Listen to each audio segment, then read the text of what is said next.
New details today in the gruesome death of a Connecticut woman just 3 days after Katie Linney's body was found chopped up into dozens of pieces. Her death has now officially been ruled a suicide.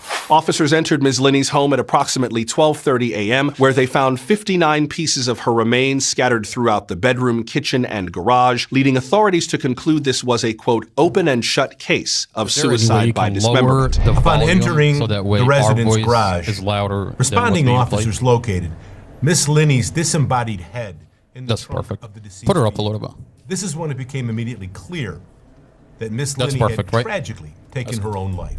Autopsy results determined Linney used a combination of weapons to end her life that included a kitchen knife, machete, and bone saw, all of which police recovered from a pond approximately 20 yards away. Now, authorities have been unable to inform Linney's fiancé, Michael Rittinger, who has been grieving in Tijuana since the day after Linney's death, but they hope this update can help bring closure to all They who actually have an cared update for the late Catherine Linney. Miss Linney did not leave a written suicide note behind. Press conference by the police But she department. did call 911. She called Which 911. we believe was a solemn farewell to those she loved, which we will now play.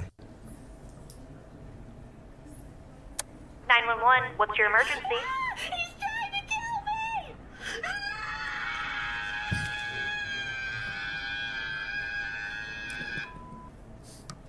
Clearly, she was not well.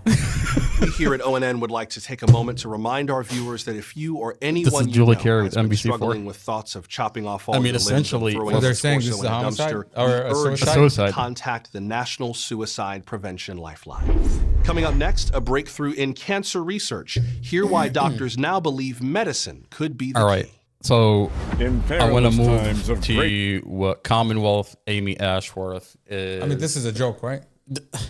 I mean, They're saying it's a suicide. if I but have she to called sit here 911. and tell this community that this video is a joke, I mean, we've got a serious problem. You know, I'll tell you this. Essentially, the problem here out of Prince William County is that the police department, anytime you have police misconduct, the Commonwealth attorney who goes to a judge, would go to a judge and gets an order to seal off the file, the entire file, the documents, the body cam, that you can no longer verify anything coming out of the police department. I mean, that's a FOIA violation. You can no longer FOIA request anything. I mean, FOIA is Freedom of Information Act. You can request a FOIA, request a body cam, request a document to verify what the government is telling you. But in Prince William County, you can't do that. And essentially, anything that's coming out of the media, you're supposed to just go along with it. I think it's a lot worse than just a FOIA violation. I mean, in this case, you have an investigator and multiple police officers, by the way, that falsified warrants, affidavits to warrants. They deleted evidence. They tampered with evidence. They changed witness statements. I mean, a witness would say one thing, and then Drum would use that witness's name to say that the witness said something completely opposite. I mean, the witness statement, We'll get into it. it doesn't match what warrant he's asking for. It doesn't support his affidavit. Yet he's putting that witness's name as if the witness supports his theory. We'll get into it. We're going to get into the details into the Mustafa Al-Jazari file. But before we jump into the Mustafa Al-Jazari file, I think we have to put things in context. What is going on in Prince William County that we have every police report falsified in the Mustafa Al-Jazari case? I mean, there has to be an environment for this to exist, this to happen, to have a file, an entire file with police reports that are falsified, witnesses that are allowed to manufacture probable cause. I mean, there has to be an environment for that to exist. And I don't think we're doing any justice for the Mustafa Al-Jazari case without talking about the context that this is happening in our community. Now, this is not another boring podcast. Mustafa through the police body cams. Judge Carol Weimer under the microscope. Mohammed, I want to go quickly over to exhibits and pull up what Inside Nova, our local news, is telling us about our Commonwealth attorney. This is all over the news.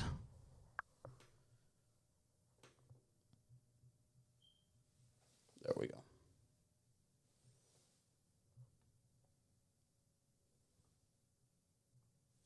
It's the one on the bottom, I think. The one with the red. Go up. This one? No, this is the. Okay, hold on. Go. There we go. I got it. It's got right it? here. Yeah. This is an article on Inside Nova, our local newspaper. And this is what they're telling us about our Commonwealth attorney, Amy Ashworth. Prince William County Commonwealth's attorney Amy Ashworth has been ordered to pay a $22,250 penalty after violating Virginia's Freedom of Information Act, or FOIA, a law designed to ensure public access to government activities. The plaintiff, Fairfax County resident Valeria Juarez, filed a lawsuit in 2023 claiming the Commonwealth's Attorney's Office failed to produce 172 emails in a timely manner before subsequently over-redacting them upon handing them over. In a February 10th motion hearing, So she the court redacted ruled in favor of pretty Juarez, much as Ashworth most was of it instructed to pay before over $22,000 in petitioner's she reasonable released it. costs and attorney's fees per a court order obtained by Inside Nova. According to the court order, the majority of Juarez's FOIA requests related to a prior criminal case, Kevin Miles Leiden v. Commonwealth of Virginia, including the investigation and prosecution of Leiden from August 11, 2016, through August 31, 2018, by attorneys who had since left office. Leiden was ultimately convicted and received multiple sentences for several charges of sexual assault. In Prince William County Circuit Court, Chief Judge Angela Lemonhorn ruled on February 10 that Ashworth had committed 6 FOIA violations. First 6 infraction involved the FOIA Commonwealth's violations. Attorney's Office failing to produce the 172 responsive emails within a 60-day time I mean, frame. if you have nothing to The hide, second why are infraction you arose when the office redacting all of over-redacted them? the emails it ultimately did provide, the court found. Other violations were caused by similar errors. The court order states the Commonwealth's you're Attorney's Office prosecuting the additionally case, violated FOIA when they failed to and now you're identify with redacting reasonable particularity the the subject documents matter in of the withheld file. portions, and cite, as to each category of withheld records, the specific code section that authorizes the withholding of the records, citing Virginia Code 2.2 to 3704. Under the same Virginia statute, the court included a footnote in its order affirming, while for simplicity the court is characterizing each failed response to produce records as a FOIA violation, it was actually multiple FOIA violations because of the failure to produce records, the over-redaction of records that they produced, the failure to cite specific exemptions for their redactions, and the failure to describe with reasonable particularity the documents withheld. Jonathan P. Sheldon, the attorney representing Juarez in the FOIA case, did not immediately respond to multiple requests for comment. In her conclusion as part of the court order, Horan stated, "There is no doubt that the Commonwealth's Attorney's Office violated the FOIA statute numerous times and in numerous ways over more than a one-year period from its response to petitioner's initial request January 18, 2022, all the way up until this court's hearing on August 31, 2023, where this court found that the Commonwealth's Attorney's Office still had not fully complied after more than 18 months of requests." 18 months. On February 27, They're requesting it the for 18 Commonwealth's months. Attorney's Office submitted a motion for reconsideration before the Circuit Court requesting the court vacate the awarded attorney fees. Ashworth files for reconsideration. In a Tuesday email to Inside Nova, Ashworth said her office disagrees with the judge's ruling and referred to the February 27 motion for reconsideration. So The motion Ashworth argues the court should disagrees reconsider its with the award judge. regarding attorney fees for 2 main Essentially, reasons. sends it to According to the Weimer. motion, the Going through petitioner has court. not substantially Why not prevailed just- in this why matter not to just send it to qualify for Weimer? such fees, Judge Weimer. and there Judge exist Weimer. circumstances in this matter which would make such an award unjust. Where the first reason is concerned, the motion cites a 2022 Virginia Court of Appeals case, Town of South Hill v. Hawkins, which established a precedent for what may be protected as a personnel exemption under FOIA. The Hawkins ruling clarified that to substantially prevail, a litigant need not have Wait. achieved all of his or her objectives in the litigation, I mean, this but is the- rather it's gonna get must to the have been best part. successful regarding the main object of his Where or her Amy suit. Ashworth hides The motion behind goes a on to claim title that she's Juarez's giving principal the goal in the person that matter she's was merely to prosecuting. obtain attorney fees, not to receive the requested documents to which she was made privy prior to the opening of litigation. For the motion, the petitioner has I mean, not who do you think is substantially gonna pay the prevailed in this matter because she $22,000? received all relevant, Taxpayers. unredacted documents care. prior to the It's commencement not coming out of her litigation. pocket. As for the second reason, the motion adds that the award in this matter would be unjust given the unique circumstances of this case, namely the delay caused by the petitioner, the voluminous material that the petitioner did receive in comparison to what the court examined, the fact that petitioner had already received that which she requested prior to the initiation of litigation, and the main goal of the instant litigation. Citing a 2024 Virginia Court of Appeals case, Citizens for Fauquier County v. Town of Warrenton, the motion continues. These special circumstances are defined as unusual, uncommon, noteworthy, or extraordinary circumstances, which would make such an award unjust. Horan issued an additional order on February 28 instructing the court's prior ruling be stayed until March 21, pending the outcome of a hearing on the motion for reconsideration that has yet to be scheduled. I mean, if you read there's other articles that talked about Amy Ashworth, FOIA violation. Amy Ashworth at one point issues out a statement and essentially is hiding behind a title that is given to the person that she's prosecuting. And essentially saying, it doesn't matter if I violated the FOIA rule. This is a person that sexually assaulted somebody. That she's already convicted, by the way. I mean, if you have nothing, he's already been convicted, and they still won't release the files. I mean, here's the problem with if you have nothing to hide, if you properly prosecuted this individual, what's so difficult about releasing the FOIA? Exactly. I mean, what do you have to hide in this investigation that the FOIA has to be redacted? Did your police officer falsify statements to get this prosecution? I wouldn't be surprised if officers deleted evidence, tampered with evidence. The prosecutor just went on and on her own without any supporting evidence, saying whatever fits the narrative best at the time in court. That's what we know. That's what Sarah Sammy does. Whatever fits the narrative at the time. You're talking about Prosecutor Sarah Sammy, the prosecutor that's prosecuted Mustafa Al-Jazari. Yep. Regardless of what the police department put in their reports, regardless of what digital forensics found, prosecutor just stands up in court and tells the judge whatever fits the narrative at the time, whatever gets her motion to go through. And by the way, the judge is not asking for her for any evidence. Judge Weimer didn't ask her for any evidence when she made proffers and made false claims, which now we know they're false claims. He never even questioned her. I mean, this is Judge Weimer. Mohammed, I want to pull up who Judge Weimer is. We know today. If you do me a favor, go to exhibit. Today, we know with the claims she made in court were false. This is Judge Weimer. Flat out false. This is Judge Weimer. Judge Weimer, Commonwealth Amy Ashworth, went to Judge Weimer, and she sealed off the whole entire file. I mean, Commonwealth Amy Ashworth, if you have nothing to hide in the Mustafa Al-Jazari case, why are you sealing off every document, every police body cam, including his own dash camera? A dash camera that Mustafa had for over 5 years. And think about it, she's not only sealing it, she's not allowing him to look at it. As a defendant, he's not allowed to look and examine what the police reports say, what the findings are by digital forensics, which is all bullshit, by the way. I find it disturbing that now the prosecutor wants to conditionally enter Mustafa's dash camera for the jury. What that means is she doesn't want the jury to see the whole entire dash camera. Now, of course not. That's a good question. Why is this prosecutor terrified from Mustafa's dash camera? What's on this dash camera that she doesn't want even the jury to see? What's on this dash camera? She doesn't want them to see everything in perspective. She wants to take it out of context. She wants to take it out of context.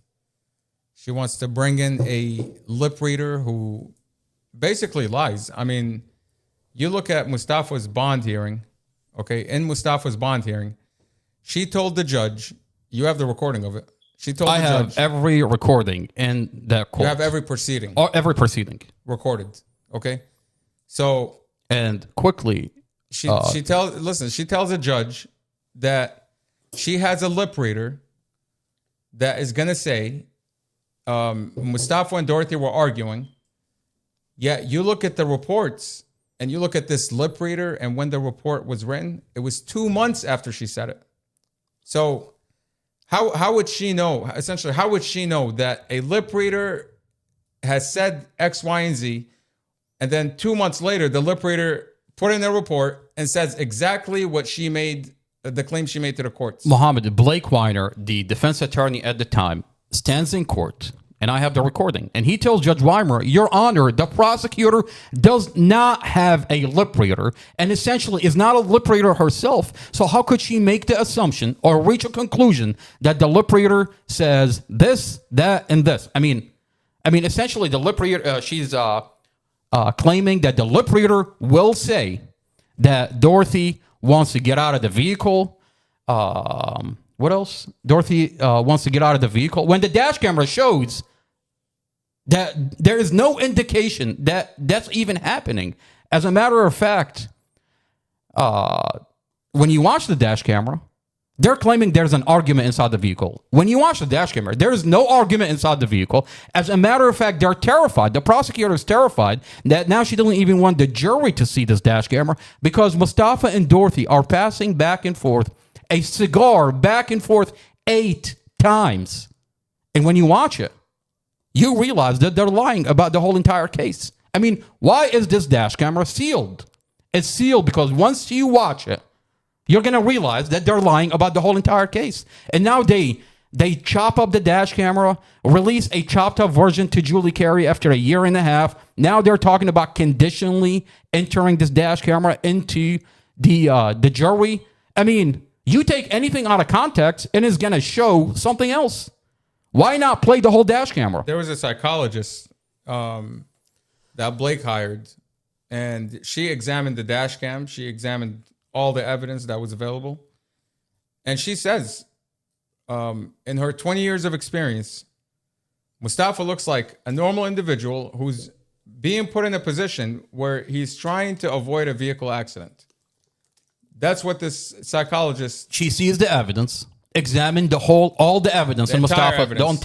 and then she comes to the conclusion this is a vehicle accident. Exactly. And Mustafa did everything he can to avoid a vehicle accident. Unlike Bruce Safinsky, who takes a 3-second clip out of a 30-minute... You're talking about 2 months later, after the bond hearing, after Judge Weimer revokes the bond, takes the prosecutor words for it without any evidence, and 2 months later, they actually get a lip reader, Bruce Safinsky, that bullshits the whole thing. And he writes exactly what the prosecutor said in court. 2 months How after does that she happen, said it. by the way? How does that happen? The prosecutor comes out with a theory and says, Mustafa said this. They said the dash camera does not have audio. When in their filing, in the police report, it shows that the police department admit that there is audio. So they cut this dash camera. They cut and mute this dash camera, and then bullshit their way into saying Mustafa, the prosecutor says, Mustafa is going to say this, and that. And then 2 months later, they actually get a lip reader, and magically the lip reader says the same thing prosecutor is saying. I mean, the prosecutor is not a lip reader. Exactly, she's not. And the fact that she went out and basically bought a lip reader.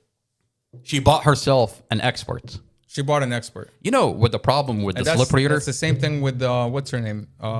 Lucy Guernera. Same exact thing. She finds an expert that is willing to do whatever it takes to get her narrative through. I mean, these people they're not experts. They're just saying they're mimicking exactly what the prosecutor's lie is in court, and they're just putting it on black and white. That's all they're doing. What's happening here, the prosecutor would omit evidence from those experts and give them a portion of the details that she wants to give them.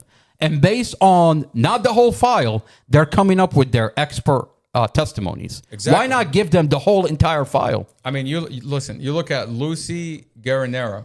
Okay, that's the psychologist that Sarah Sammy tasked with writing up her report. Okay, and what does she say? She says she looked at only the last 8 seconds of the dash camera. Why not give her the whole dash camera? Why not give her the full facts? Okay, Bruce Safinsky says he only looked at a 3-second clip out of the entire dash camera. It's 30 minutes. The moment Mustafa gets in the car, why not look at the whole dash camera? He goes to the 7-Eleven. Okay, he's filling up gas. He's washing his car. He's smoking a cigarette with Dorothy. They're passing it back and forth. He's not reckless. He's not speeding. Why not give her that context? Or why not give him that context? Because she doesn't want to. It's not going to match the narrative that she's going with in court. Okay? You brought up the... I mean, here's the problem. You bring in 5 lip readers. All 5 are going to say 5 different things. So we have evidence that the police department cut this dash camera, cut the audio of the dash camera, edited it, and cut the dash camera before impact.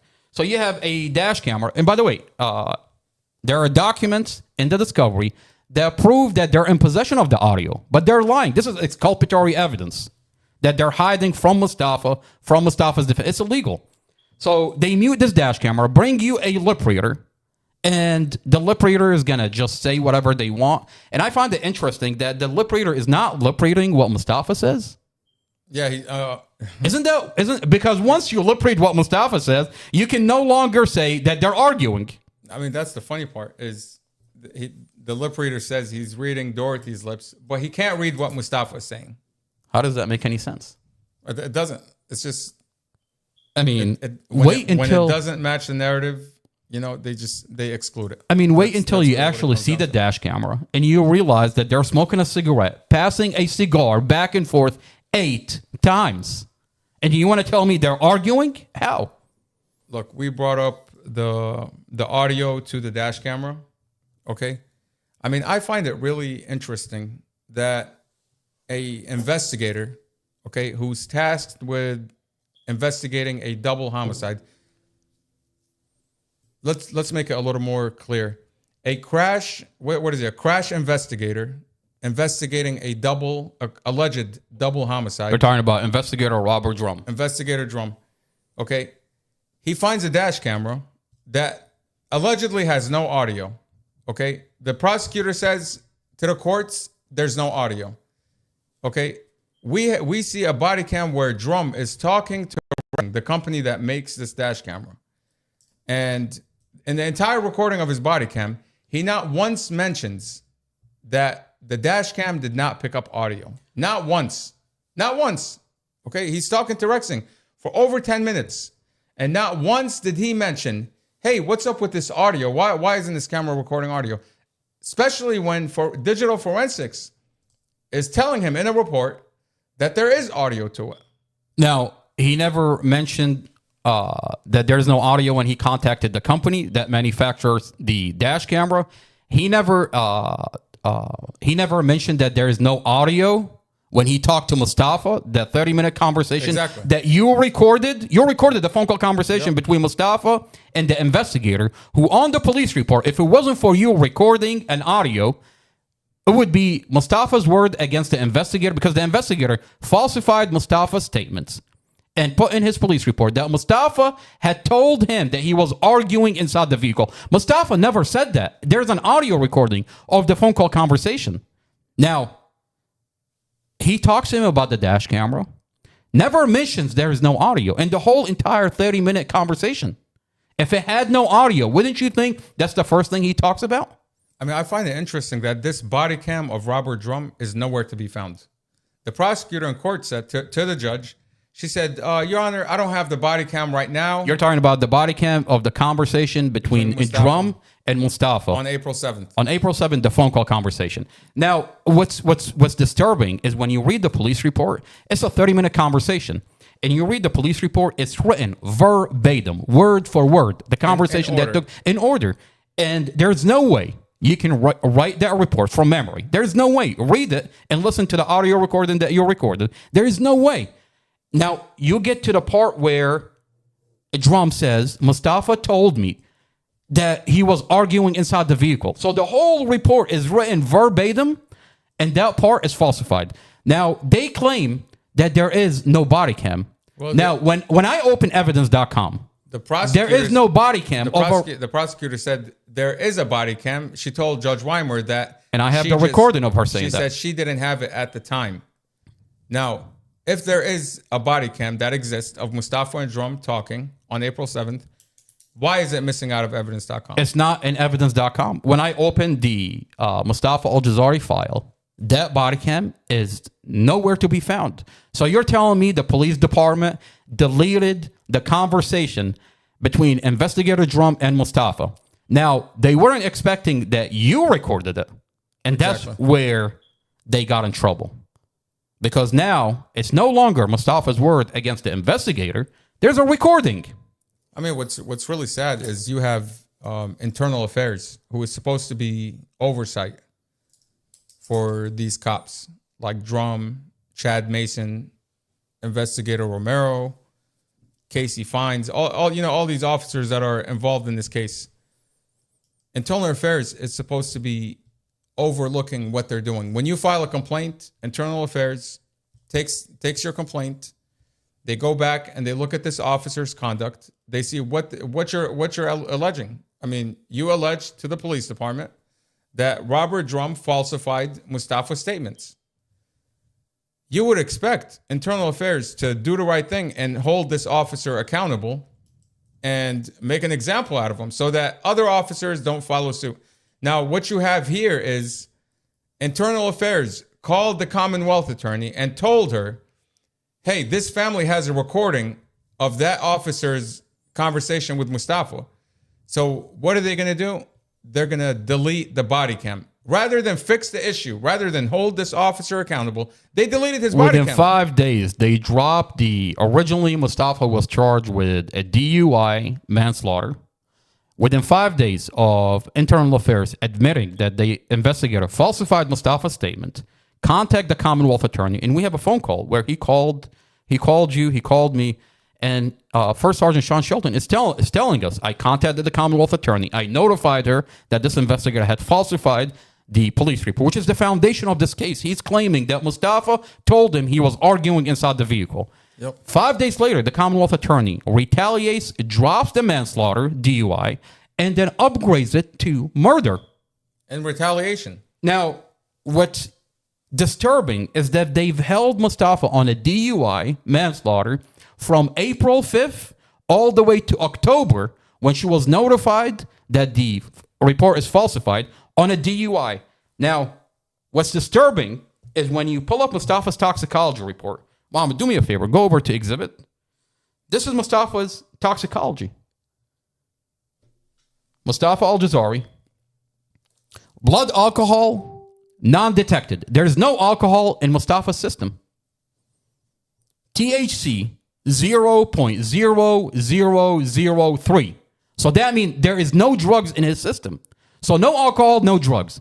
So, but yet you've held Mustafa on a DUI from April 5th all the way to October, and it took the family to provide you with an audio recording that this investigator had falsified the police reports. And they already, by the way, they already knew.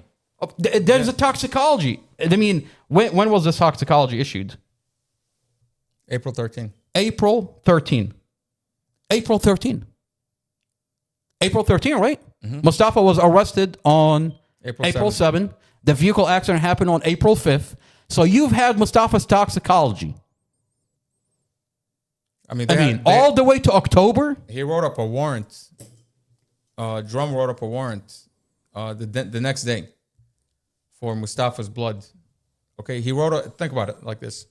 He wrote up the warrant the next day. Yet, when you open these sealed body cams, you see investigator Chad Mason in the hospital interrogating Mustafa on the hospital bed immediately after the accident, after he was helicoptered. You're talking about the sealed body cams that are now being live streamed on the internet. That sealed body cam. Okay. You see Chad The Mason. sealed body cams that Commonwealth Amy Ashworth went to Judge Weimer to seal off from the community are now being live streamed on the internet. Yep. That's right, Commonwealth Amy Ashworth. I stole them from you, and there is nothing you can do about it. So in that body cam specifically, you see Chad Mason interrogating Mustafa, him and Officer Matthew Surdam, and he's asking Mustafa for a blood draw, consensual blood draw. And when Mustafa says, "Do I have to do it?" he says, "Well, you don't have to, but I have a warrant for it." He pulls out a stack of papers and he shows Mustafa a warrant for his blood. And based on that video, based on the files that you have, we know there was no warrant because the warrant wasn't written until the very next day. So we know they were lying to him in the hospital. So not only do you drug someone who was just involved in a tragic car accident, not only do you lie to them, but you illegally try to obtain their blood Now, I've got documents that Mustafa was injected with 50 mcg of fentanyl by the paramedics. So 50 mcg of fentanyl, you're high for 9 hours. You don't even know what's going on anymore. So Mustafa gets injected with fentanyl, 50 mcg of fentanyl. And right before the scene that you're talking about, investigator Chad Mason calls Officer Surdam over to his truck, police truck. And he tells him, he goes into his drawer, he takes out some documents, and he's coaching him on what to do. He's like, Mustafa is about to be helicoptered to the hospital. I want you to go over to Mustafa and ask for his consent for a blood draw. And if he says no, he says, boom, right there, you can arrest him. Now, and then he tells him, make sure your body cam is off for all of it. Now, this is on a body cam. What I'm telling you is these are not allegations. These are literally on a body cam that are being live streamed on Not Another Boring Podcast on YouTube. This is a sealed body cam. Commonwealth Amy Ashworth tried to hide it, but it's now leaked on the internet. Then you see Officer Surdam at the hospital next to Mustafa. Mustafa is out of it. All you see is Mustafa asking for his family. Mustafa doesn't know where he's at. He's asking for his family. Where's my girlfriend? Where is 5-year-old Empress? Is my family okay? And essentially, Surdam is lying to him. He tells him, your family's okay, we're taking care of them, when he knew Dorothy was already dead. He never tells Mustafa. For 5 hours, they played this game that Mustafa, that your family's okay. Now, after 5 hours, investigator Chad Mason seems to be shushing Mustafa, and it's almost as if shut the fuck up. And he's intimidating Mustafa. Mustafa's on the bed. And it seems Mustafa's asking for his family.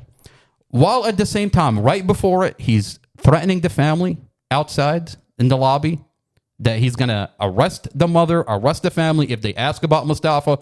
Inside, what he's actually doing to Mustafa, They were torturing him. They were torturing him. They're playing this game for 5 hours. Your family's okay. They knew Mustafa's on. They injected Mustafa with 50 mcg of fentanyl only so they can, 5 hours later, Mustafa is out of it. And they're hoping that Chad Mason is hoping to come in with his body cam and record Mustafa being out of it when he tells him your family is dead.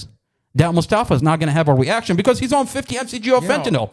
Now, on a body cam, you clearly see Mustafa broken, crying for his family when he was told that his girlfriend is dead.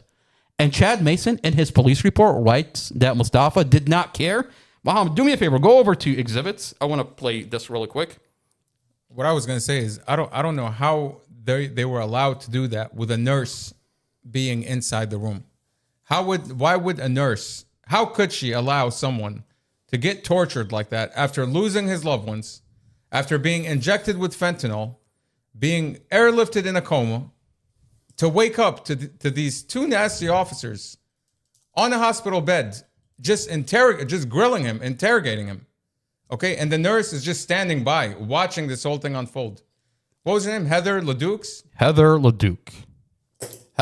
I mean, this is criminal. We have her on a body cam allowing Chad Mason and Officer Surdam to torture Mustafa. Not only allowing, but if you look at the body cam closely, she identifies herself as law enforcement. No. If you look really close at the body cams, you can tell that that nurse and Chad Mason agreed on what they were going to do in a different room prior to going into Mustafa's I know room. Exactly what you're talking about. As a matter of fact, they agreed to get rid of the family that's in the lobby that might hinder their operation in torturing Mustafa. At one point, she goes like this before he goes out to the lobby and threatens the mother with an arrest. She goes like, the mother is in the lobby. I can't deal with her. Blah, blah, blah. We're going to get rid of her. So you're getting rid of the family. I mean, this is on a body cam. Do me a favor. Go over to exhibits.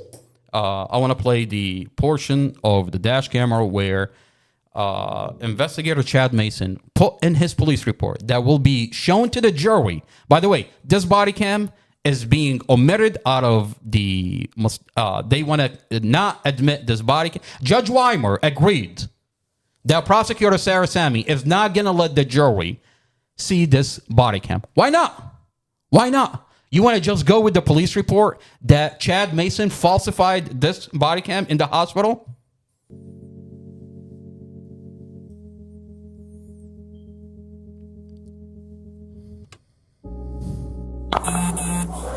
She died at about 7 o'clock.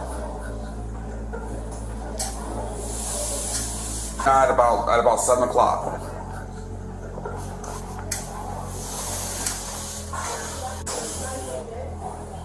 And this is 4 hours after she died. After they've been telling him that she was okay. For 4 hours, they're telling him she's okay. And Chad Mason, in his police report, wrote that Mustafa did not care when he was notified. He said he had no emotions. No emotions.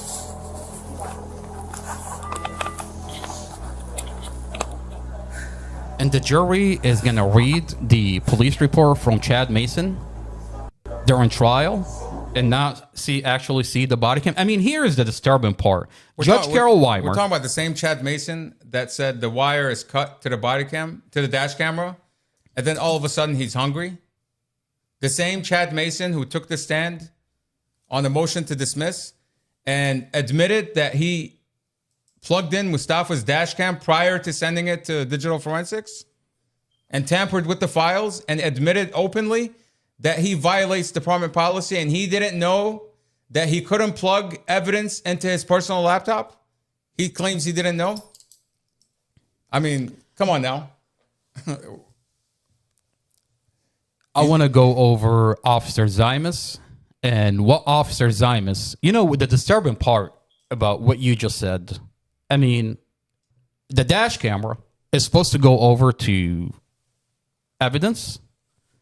There's a proper way on handling evidence. They have a process. But this investigator plugs it into his computer, manipulates the data, and then sends it over to. And now you're talking about a dash camera that Commonwealth Amy Ashworth is telling the community there is no audio on this dash camera. You're talking about a dash camera that cuts off before impact. Allegedly cuts before impact. I mean, when you open Mustafa's file, you see a dash camera that cuts off before impact.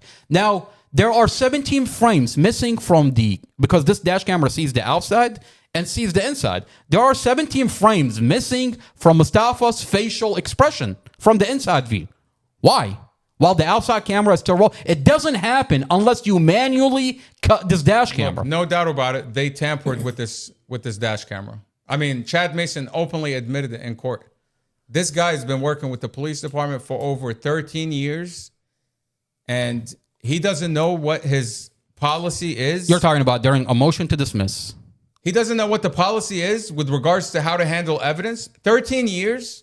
You're talking about the most crucial piece of evidence is the dash camera, and that's been manipulated, is not handled the proper way of handling evidence. And now you're talking about a camera that's muted, cut before impact. They want to say he was arguing, right? He says, I wasn't arguing. Video shows he wasn't arguing, okay? I mean, this whole thing could be easily cleared up if you had the audio to the dash cam. And we're going to get to the bottom of it. By law, you can subpoena the SD card that the police department, in their filing, there's a document that show that this police department admit that they're in possession of the audio. And they're in possession of more because it shows that Mustafa is door dashing. You want to say Mustafa is a reckless driver, but you've got Mustafa door dashing on his dash camera, and that's being omitted out of Mustafa's discovery.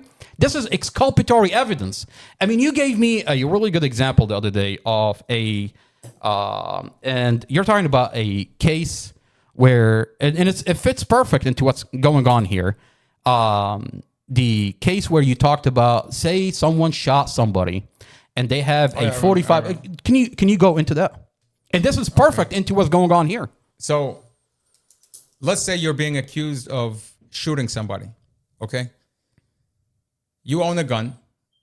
They accuse you of shooting somebody. The police go in, they get a warrant into your home, they search your home, and they find a gun, okay?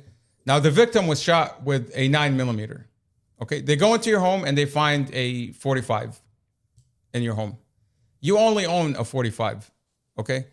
Now, they take your gun, they put it into evidence, but they never put it on any of the reports. But they took your gun. Simply because it does not match what was in the crime scene. But they don't talk about it. They don't say anything, but they still accuse you of shooting this person. Yet this evidence is exculpatory. And then the Commonwealth attorney goes to a judge and seals off the file that you can no longer look at the details in that case. I mean, how are you supposed to verify whether it's a 9 millimeter or a 45? All you know is there's a gun, and you get prosecuted based on that. I mean, this is exculpatory evidence. It's illegal. It's illegal to omit, delete exculpatory evidence. Means any piece of evidence, whether it shows that you're guilty or not guilty, the prosecution is not allowed to omit it out of the defense, out of the file. You know, in this case, they're deleting body cams, they're deleting evidence, they're omitting evidence that will show the whole story so that the prosecutor can say whatever she wants in court. You know, like you said, there's a lot of evidence that is somehow missing. Okay. We know from digital forensics that Mustafa's dash cam had a 64 gigabyte SD card. 64 gigabyte. Okay. Now, when you look up Mustafa's dash cam videos that were submitted into the case file, there's only 43 gigabytes. So 22 is missing. 22 gigabytes of that camera footage is missing. Where is the 22 gigabytes? Now, I reached out to Rexing. Okay. They sent me a file. They sent me a file that shows Mustafa's dash cam was recording prior to 1 p.m., 1:14. Okay? Prior to 1:14 p.m., that camera was recording. According to Kathy Zymus, investigator with Prince William County of Digital Forensics, she admitted that there was DoorDash videos. She admits that there was audio. Okay? Now, the real question is, where is it? Okay? You look at the warrant that was written for the dash camera, and then it includes April 5th, all of April 5th, all of April 6th. Okay? Now, think about it like this. You want to accuse somebody of being a bad driver. Okay? You want to say that he was scaring Dorothy, he was scaring the kids. You find the dash cam. I actually have the voice of prosecutor Sarah Sammy inside the court where she talks about the driving, Mustafa's driving. Listen to this. Listen to this. Mustafa has a dash cam in his car, right? They're accusing him of being a bad driver, of being a reckless driver. Why would your warrant only cover April 5th? Why not write off the warrant for all the videos on the dash camera?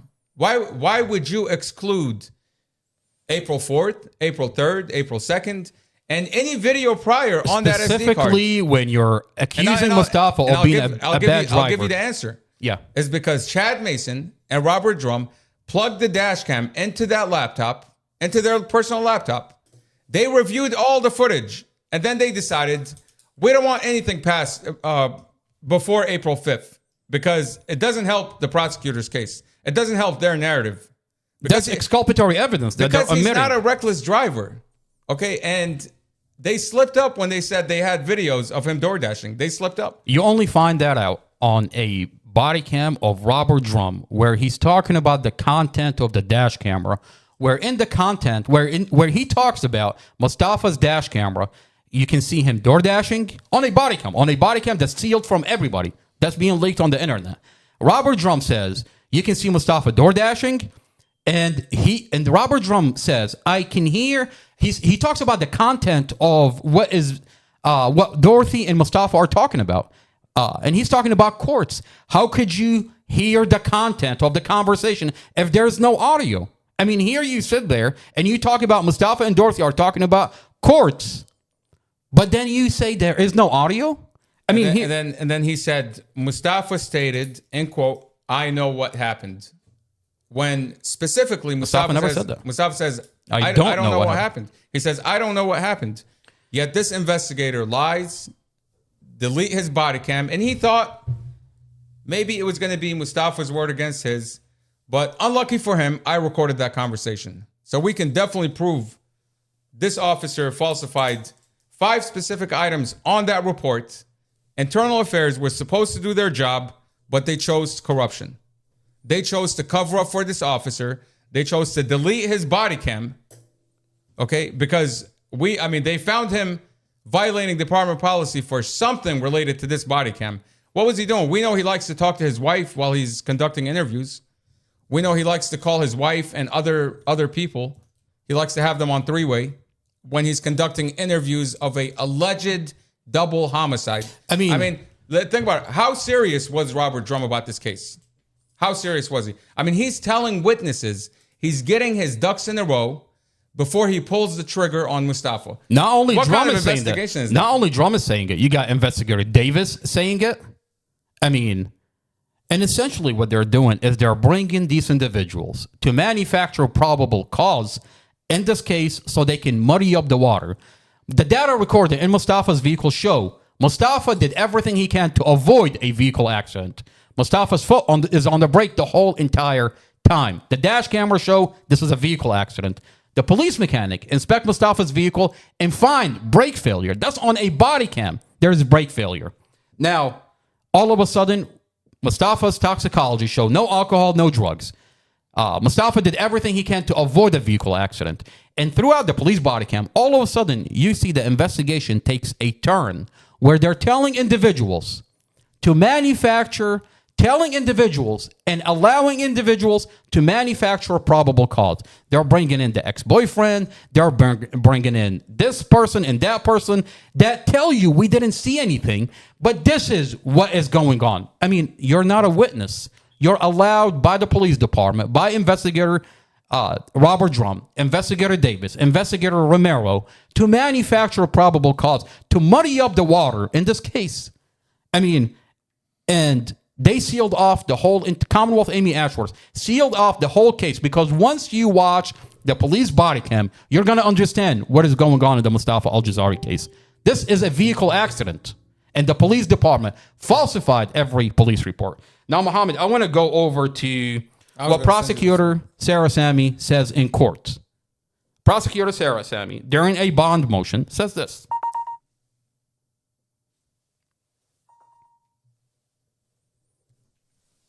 Mohammed, I want you to listen to this portion of what prosecutor Sarah Sammy is telling the judge about Mustafa.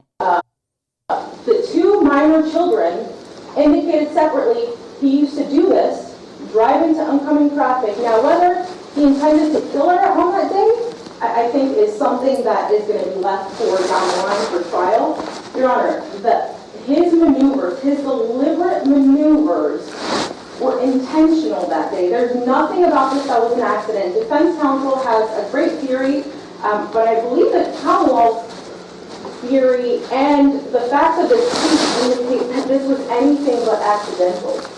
Did you hear what she just said? She said whether Mustafa intended to kill her on that day. That's up for, I mean, the prosecutor herself doesn't know. I mean, wait a minute. I mean, you either have evidence. I mean, Mustafa's being charged with murder, and you have the prosecutor that says, we don't know. What do you mean you don't know? You're the prosecutor. You either have evidence that you're bringing charges against him, that he did this on purpose, or you don't. Now, wait a minute. When we look through the data recorder, the computer inside the vehicle, we see that Mustafa did everything he can to avoid a vehicle accident, and we see that the investigator is manipulating and misreading the data. The prosecutor in court repeats what the investigator is saying. I mean, they seal off this file, and now they're telling you what they want, regardless of what the data show. One quick note about what the prosecutor just said. She's talking about two minor children on separate forensic interviews that says that Mustafa has a habit of scaring his family, driving reckless into oncoming traffic. Now, this is relevant because when you realize that when you watch the forensic interviews, that the children have been weaponized by the police department. What does that mean? That's one.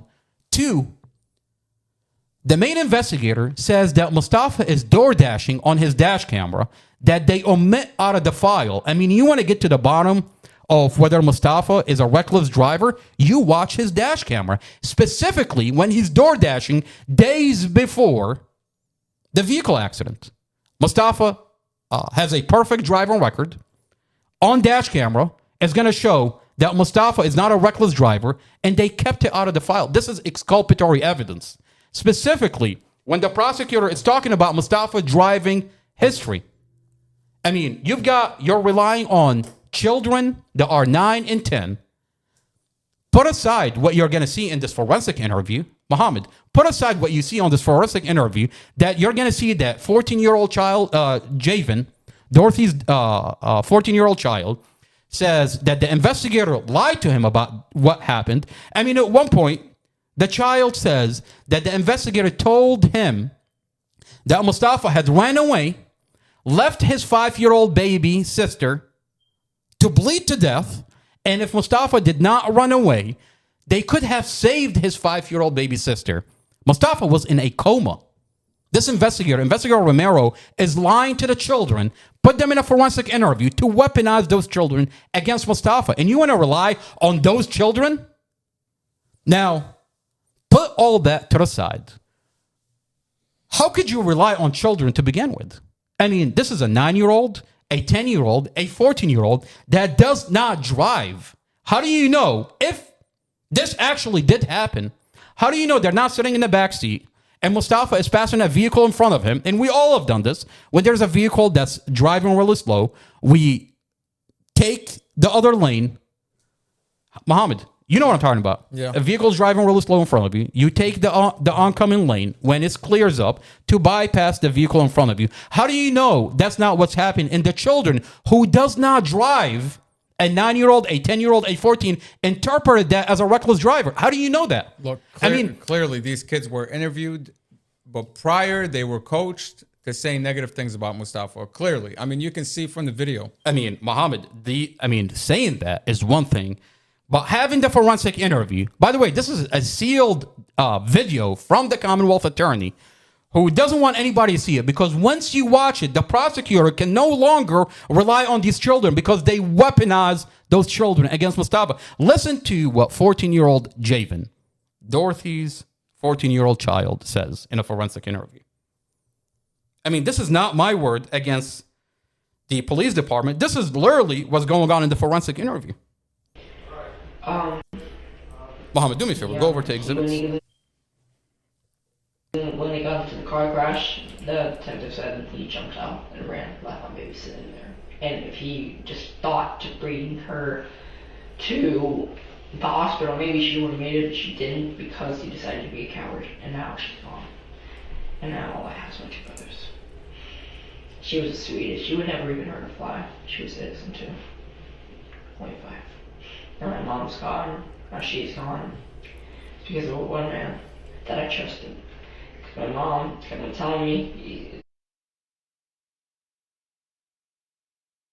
he's a good guy. I kept on saying, okay. Alright, I told her I had my suspicions and I should have went with my gut. I knew something wasn't right. And I still believed her, and that's why they're gone today.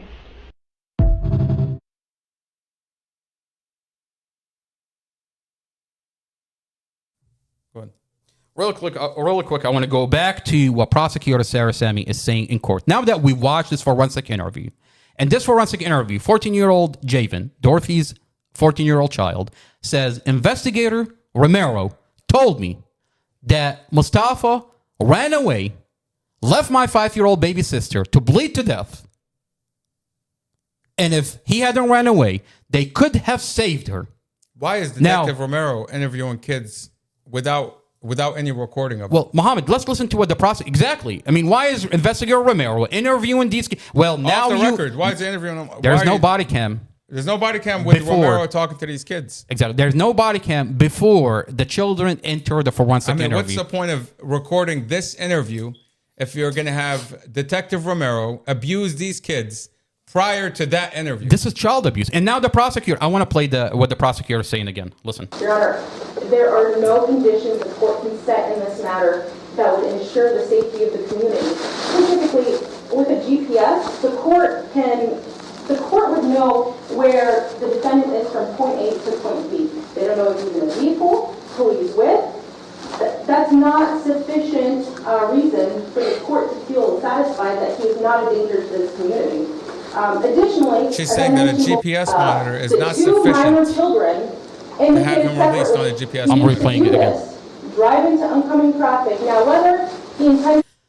2 2 minor children who indicated in a separate forensic interview. You want to say that again, Prosecutor Sarah Sammy? You seal off the forensic interview, and you think this community is stupid. You think the defense is stupid. You think the family is stupid. That no one is going to get to the bottom. That Investigator Romero weaponized those children before he put them in a forensic interview. You sent me a document. I want to go over to what you airdropped it. Which one? This right here? Yeah. The one I just said? Yeah. So you weaponize the children, and now you're talking about Mustafa's driving, and you want to rely on the children that you weaponize. I mean, not only and that, now you've got the investigator. They're saying when you have Mustafa's door dashing. They're saying he did an outstanding job with the kids. An outstanding job, right? Let me see. You go. Can you highlight on this? No, I mean it doesn't matter. I don't think you can. Can you highlight it? I mean, I could do it. I want to go over to after we go into this document where, I mean, Investigator Romero, when he talked to the children, where are the body cams from that conversation? Of course, they're not going to have the body cam. They deleted it. Of course, when you're talking about telling the children that Mustafa ran away, left your 5-year-old baby sister to bleed to death, we could have saved your 5-year-old baby sister, but this monster ran away. I mean, what do you want the children to say? You just weaponize. This is child abuse. And essentially, by the way, if it wasn't for the leak of the body cams, there is no way that you can verify what is happening here. I mean, there's a Google Nest video, days on days, that show the children love Mustafa. What happened? And when the police department they're begging to go with him when he wants to leave. One Imagine is crying because he wants to go with him. He wants to go with him and Dorothy. So after this document, I want to pull the Google Nest video from inside the apartment. Mohammed, do me a favor. Oh, you already highlighted? I just sent it to you. Okay.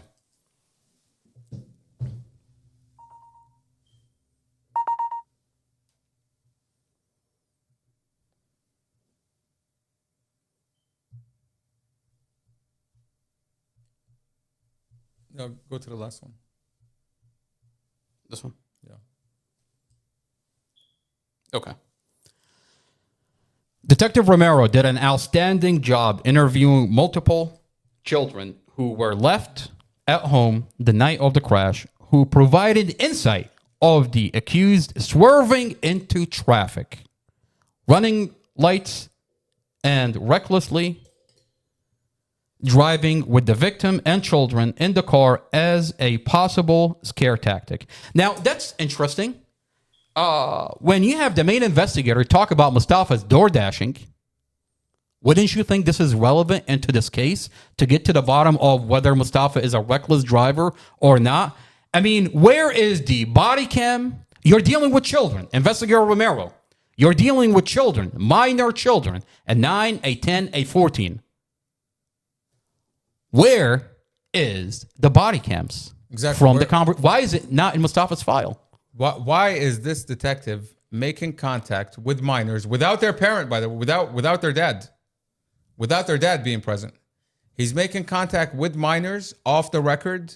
I mean, essentially, what's the point of even recording the forensic interview if you're going to have conversations off the record? And you can hear in that forensic interview, if you listen to the whole thing, the interviewer is telling the kid, remember what we talked about.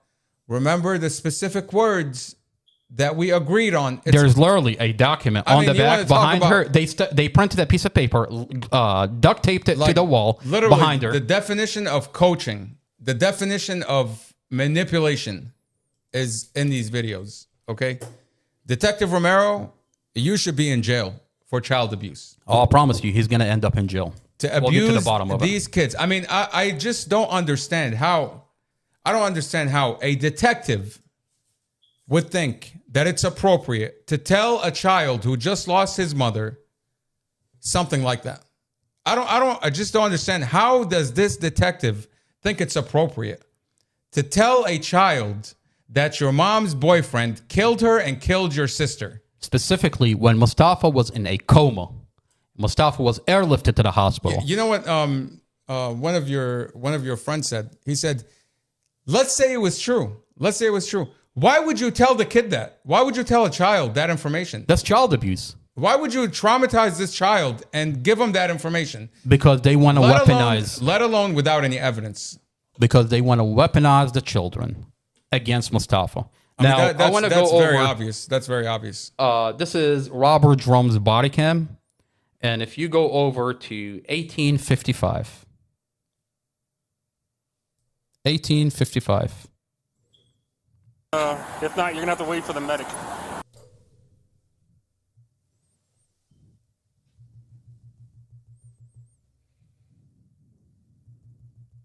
You see investigator Chad Mason. As soon as investigator Robert Drum gets on scene, is telling Robert Drum, knowing him, Mustafa's on drugs. And it shows that they've been watching Mustafa's family. 1855. Now, I remind this community, Mustafa's toxicology reports show no alcohol, no drugs. But yeah, you've got an investigator that's running around.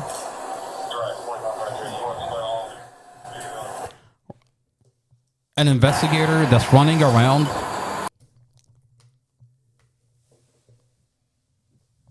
Try now. This is Robert Drum, the main investigator, gets on scene at 1852. And then immediately, Officer Casey Fine is seen on body cam telling Robert Drum that Mustafa is on drugs, and this is essentially why the vehicle, why this happened. Now, he's going around telling witnesses. Now, exactly. Officer Casey Fine's body cam is mute. When you watch his body cam, it's on mute. Now, if he's telling the main investigator, We'll figure out where the bodies are going in a minute. if he's telling the main investigator that Mustafa is on drugs, you don't think he's telling the other witnesses that Mustafa is on drugs, manipulating and influencing the witnesses? Watch what he told them. Thank you.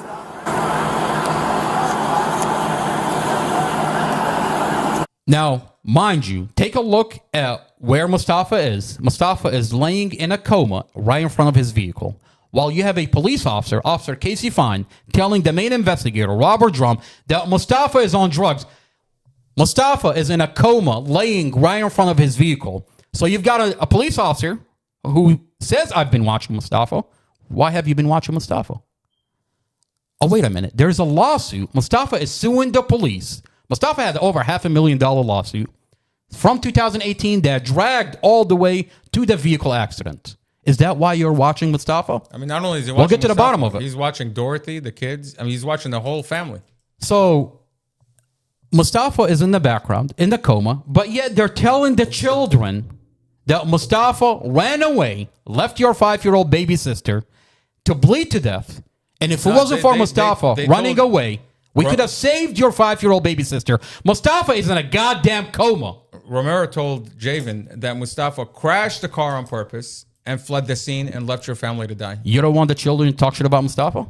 You're weaponizing the children. Where's the video to his conversation with Javen? I would like to see exactly what Romero was told by these kids and what he told these kids prior to this forensic interview. Okay? You have an officer actively abusing children. Actively abusing children. Wait a minute. Didn't Romero talk to the children in the apartment of Tanisha Coleman?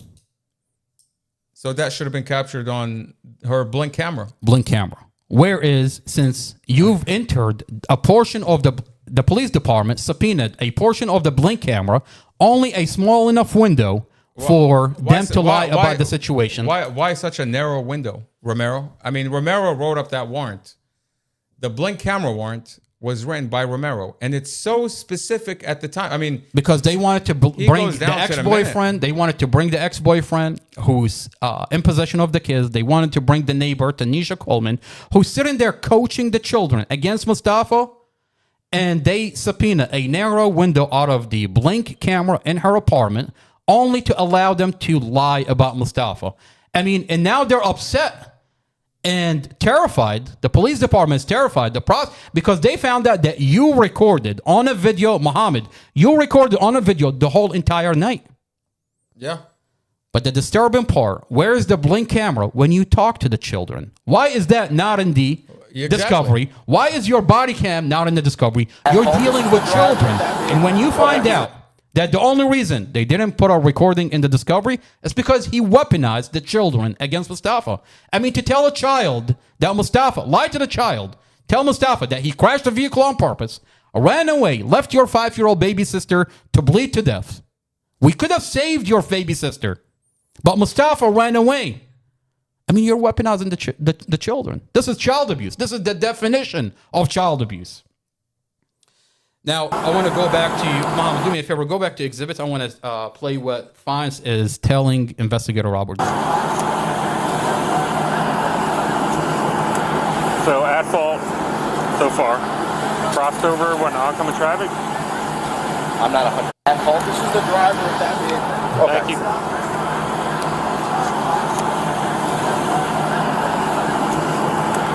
So, at fault so far. Crossed over when oncoming traffic. I'm not 100% at fault. This is the driver of that vehicle. Okay. Thank you.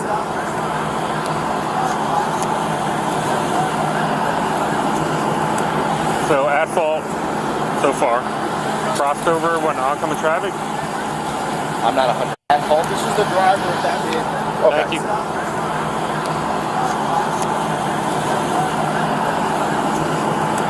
So, at fault so far. Why is it not? I mean, it's not playing the body cam. What's going on here? Over when oncoming traffic. I'm not knowing him though. Yeah, this part. Okay. All right. All right. So this is the part where he tells him knowing him is drug related. So far. Crossed over when oncoming traffic. I'm not 100% sure.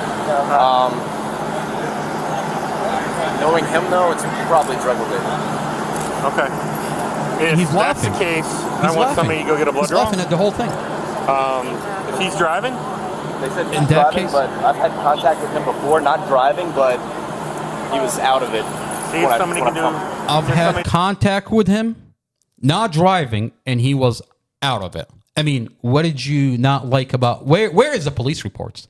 I mean, you opened this file, Mustafa Al-Jazari file.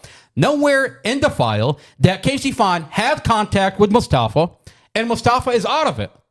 I mean, but yet you've got files all the way from the lawsuit in 2018. But that is not in the file. Casey Fine sits there and lie about Mustafa. Starts this whole chain of reaction where the investigator is now looking at Mustafa being on drugs. And he says, I need a blood draw. I mean, this is Mustafa's toxicology. No alcohol and no drugs. Muhammad, do me a favor, go over to exhibit. This is Mustafa's toxicology. Blood alcohol non-detected. THC 0.0003. No drugs in his system. But you've got Officer Casey Fine going around, and then when you watch Officer Casey Fine's body cam, you see that it's mute the whole time. I mean, if you're telling the main investigator that Mustafa's on drugs, what are you telling the witnesses? Because you see on a body cam that you're handing the witnesses the witness statement and you're having a conversation with the witnesses, but your body cam is on mute. Are you telling and manipulating the witnesses the same way you're telling and manipulating the main investigator, Robert Drum?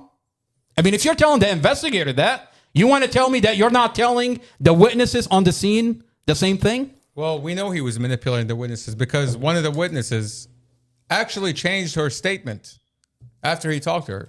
Do you want to go over? She crossed out a portion that she had written and she put a line through it. And you have that document. What do you want to go over? Do you want to look at the document first, or do you want to look at the body cam first?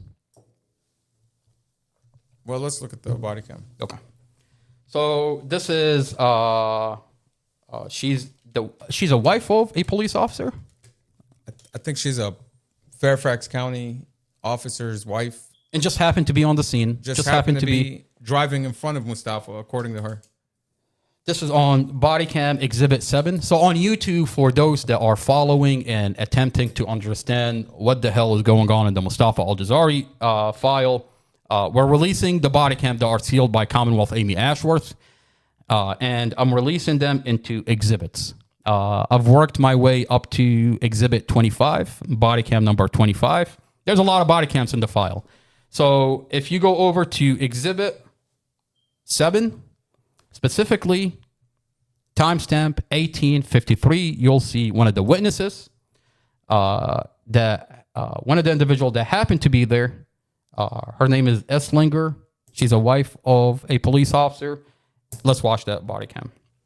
So body cam exhibit number 7. If you go over to YouTube, not another boring podcast, if you go over the videos, you'll see the videos are numbered as exhibits. Exhibit number 7. And you go over to timestamp 1853. Do me a favor, go over to exhibits.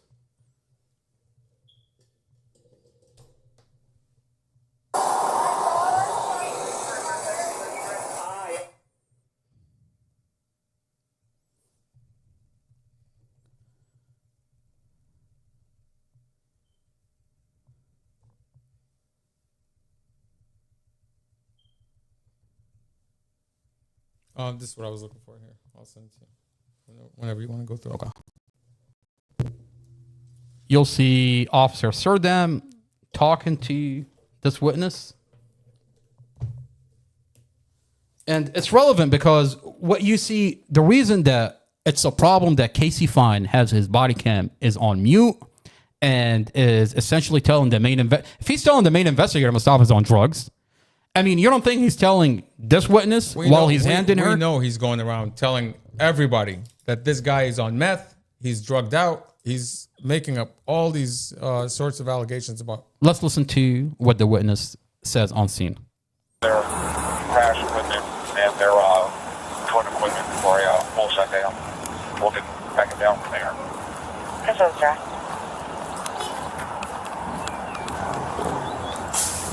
Is this the first one? That's the first one. So, Officer Surdam makes contact with this witness twice. He gives her a statement and then comes back and picks up a statement from her. So 2 timestamps. One at 1853 and then one at 1903 in body cam exhibit 7. 137 to 480. Hi.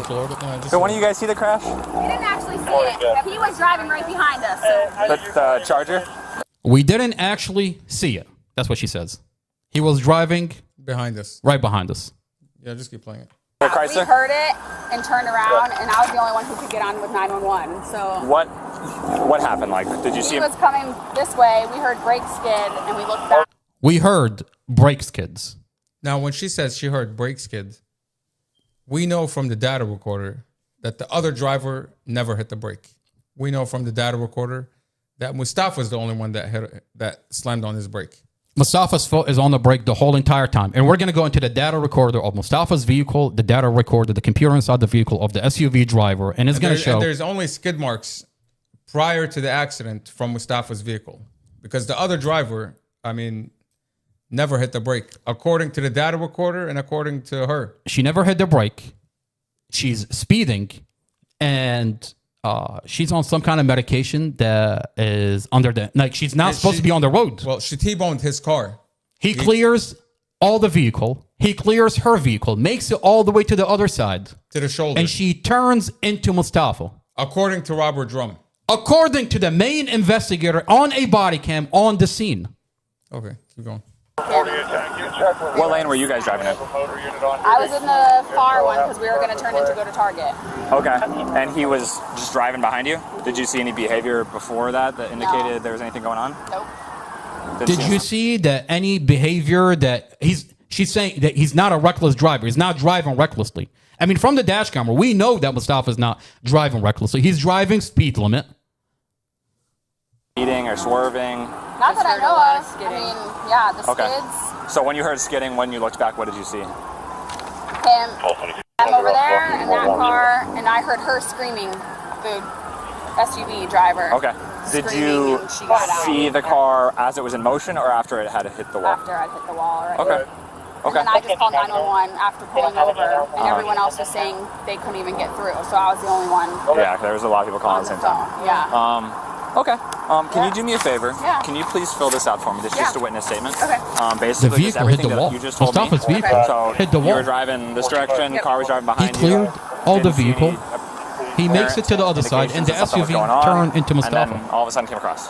And So this is important because the prosecutor in court, she says, I have witnesses.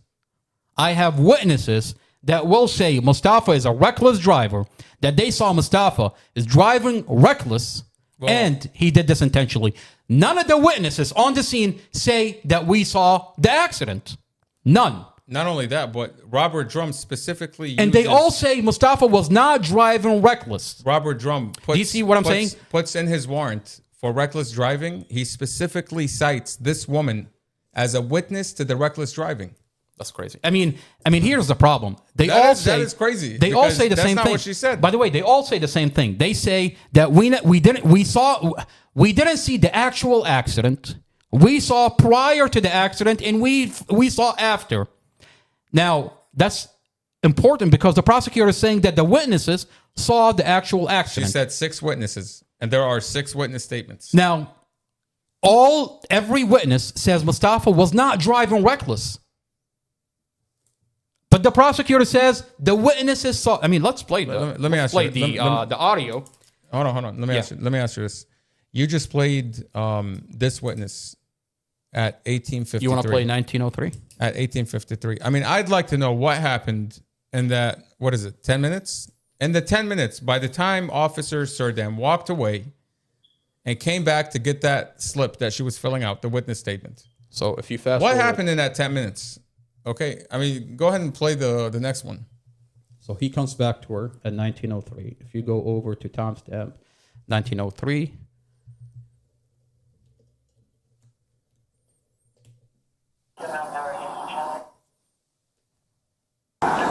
Panic Mouse 1 with a black shirt, GPS subject with a blue black shirt, black or blue short.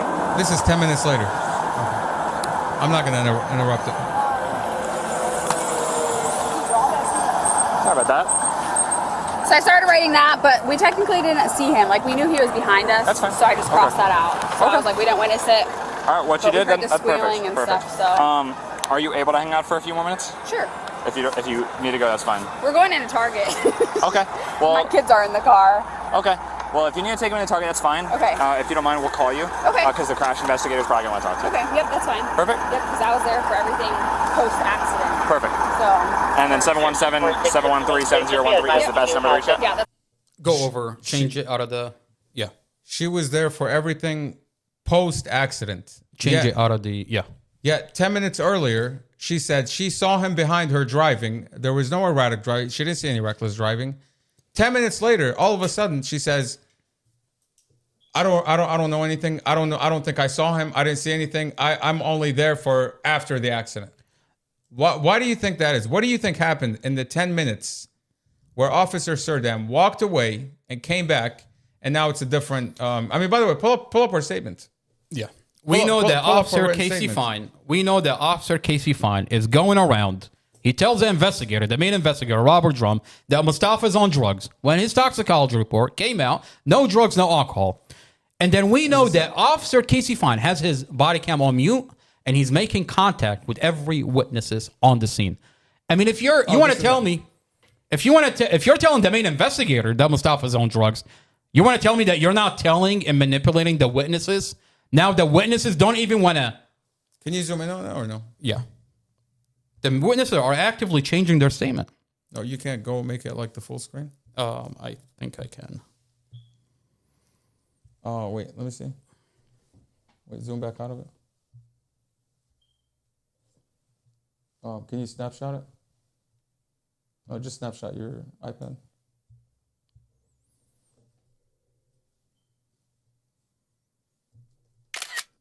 Okay, click on that. Wait.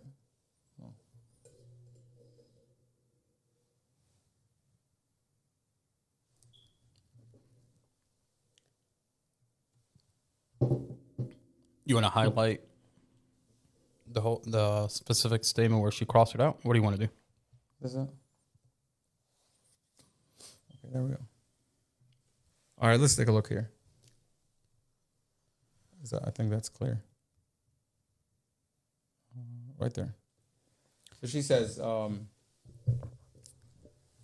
we were heading to Target, moving into the turning lane, and the car behind us lost control per another. You want me to read it? Yeah, it's not clear on mine. We were heading to Target, moving into the turning lane, and the car behind us lost control, in quotes, per another victim, and crashed into the opposite lane of traffic. I pulled over, witness over, and called 911 and was the only one able to get through. I stayed on the line while emergency personnel were on the way. There didn't seem to be any reckless driving that we saw. We heard the tire squeal and then a huge crash, but didn't witness the actual accident. I mean, here's the thing. Okay, here's the thing. Officer Surdam at 1853 went up to this woman and she said, he was driving behind me. I didn't see any erratic, I didn't see any reckless driving. He was just driving normal. Okay, 10 minutes later, she's telling Officer that I was there after the accident. And now you look at her actual statement. She crossed it out. She crossed it out. What did she say here? What did she cross out? She crossed out, there didn't seem to be any reckless driving and that we saw. We saw. There didn't she seem crossed to out be the whole any thing. reckless driving that we saw. What do you think happened in that 10 minutes that made this woman go back in her statement and cross that out? I mean, I have a theory. It's called Casey Fines. Well, Officer Casey Fines. Officer Casey Fines has his body cam on mute and he's making contact. You can see him going over. You don't know what he's telling those witnesses. He's the only one. I mean, he's the only one with his body cam on mute the entire time he's at the scene. The entire time he's on the scene, he's the only one that's mute the entire time. So he goes over to the main investigator, lies about Mustafa. Tell him, you want to tell me that if he's telling the main investigator that Mustafa's on drugs, he's not telling the witnesses? What else he's telling people. You know what I found really disturbing is Robert Drum, the main investigator, on another body cam, is talking to a witness that says, I didn't see any reckless driving. I saw Mustafa's skid marks, brake marks. You're talking about Elizabeth Lee. Elizabeth Lee. And he tells her, she's like, he's not driving reckless. All of a sudden the vehicle went on the other side. He's not driving reckless. I don't know what happened. It looked like he was passing the car in front of him and he ran out of road. I mean, he tells her, she tells him that I saw brake marks. And then she asks him, I mean, what happened? Is he on drugs? He's like, the main investigator tells her, when he has Mustafa's toxicology report that shows no alcohol, no drugs, he tells this witness, we're still checking off some boxes. Why are you lying to this lady? Why are you lying to manipulating this witness, allowing her to think that Mustafa is on drugs? Now, another thing, he tells her those are not Mustafa's brake marks. What do you mean? On a body cam. This is a phone conversation. A phone conversation, yeah.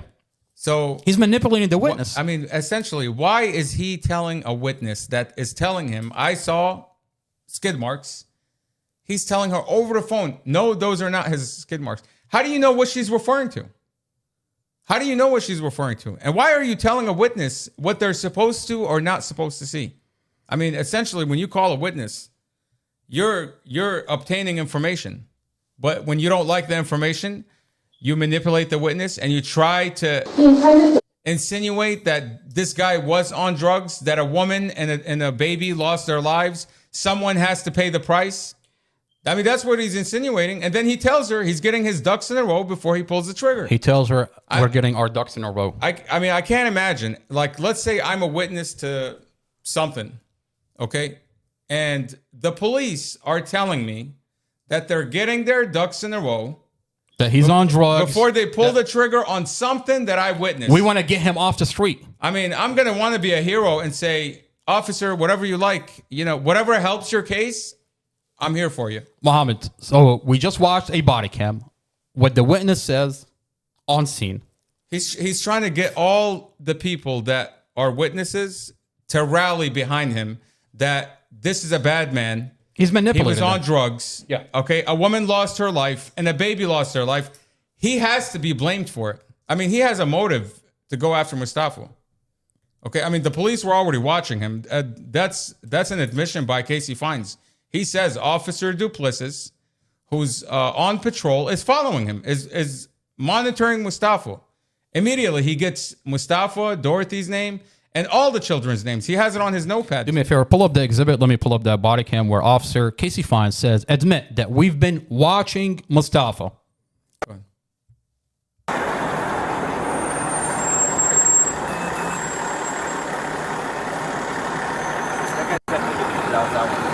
Yeah?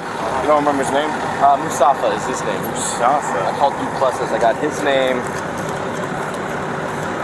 mom's name, and kid's name. That's the dead one. I mean, he seems to be... Wait, listen. He's going to tell him we've been watching. Listen. Fontaine says. If you watch the whole body cam, he seems to be actively working. He's actively working in the background. He says patrol has been watching Mustafa a couple of days ago. And I mean, why? Why are you watching Mustafa? And then when you look at the police reports, you know what Casey Fine says? He says, I was just there for traffic support. What do you mean? You're making contact on a body cam with every witness while your body cam is mute and telling the main investigator that Mustafa is on drugs. But I'm saying in the report, he has like one or two sentences where he says he arrived on scene and he assisted with traffic. That was his entire role. Well, the body cam is sealed, so Casey Fine feels comfortable to lie about his role in this whole thing. He thinks he can get away with it. I mean, essentially, this file is sealed by Commonwealth Amy Ashworth. And now it's being leaked on the internet that we're actually finding out what's going on in the Mustafa Al-Jazari file. I want to play what the prosecutor tells the judge in court about the witnesses that we just saw on a body cam. I mean, we just saw the body cam. We just read her statement being crossed out. And now we have the voice of the prosecutor in court.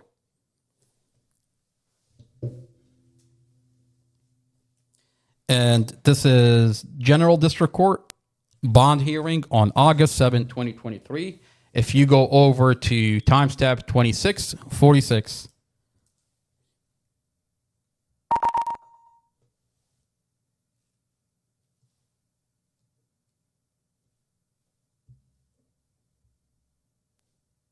Sarah Sammy is talking about witnesses.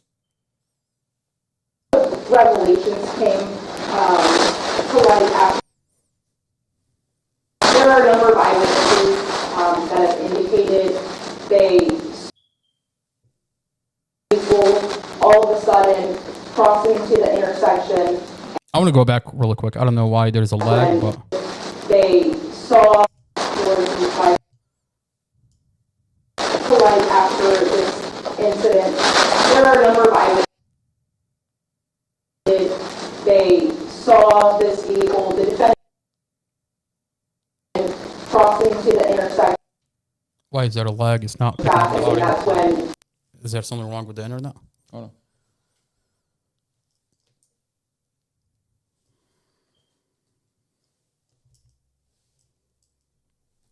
In this audio, you'll hear Prosecutor Sarah Sammy completely lie about what took place and what the witnesses are saying.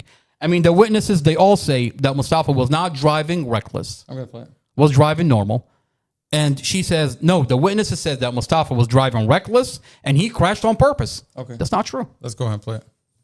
That have indicated they saw this vehicle, the defendant's vehicle, all of a sudden crossing to the intersection and going into oncoming traffic. And that's when this defendant's vehicle was struck directly on the right-hand side where Dorothy and Empress were sitting by the Chevy Tahoe that the court has a picture of in evidence currently.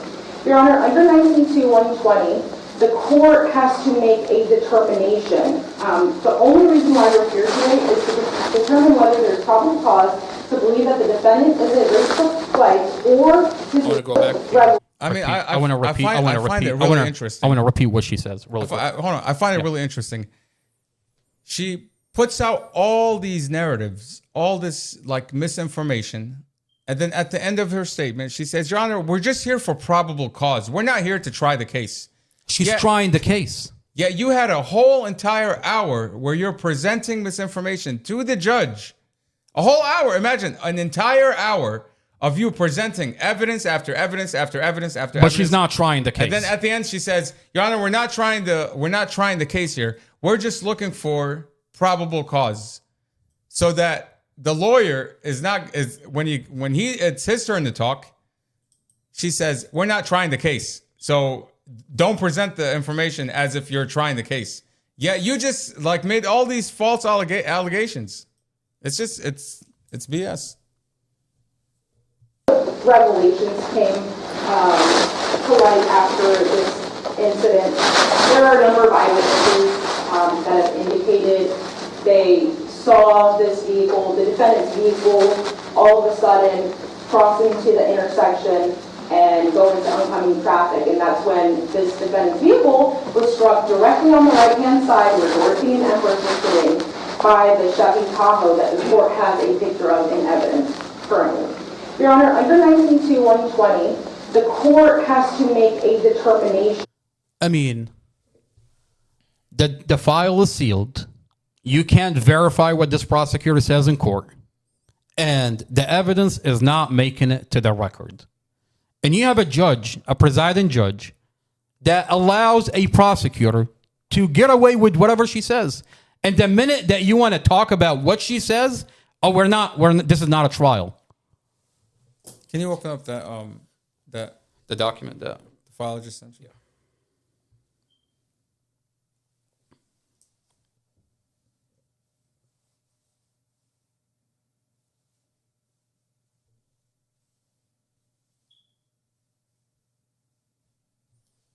Okay, do me a favor. Go over to exhibit. What is this? This is the warrant. So you're looking at Detective E.J. Romero, okay? Romero, the one that handled the children. Okay, and that says right there that let's just specifically the one that weaponized the children. Let's just zoom in right there. So he did a specific warrant for the blink camera in Tanisha Coleman's apartment, right? Yeah. And he specifically asked for April 6, 2023 at 1:32 a.m. Okay?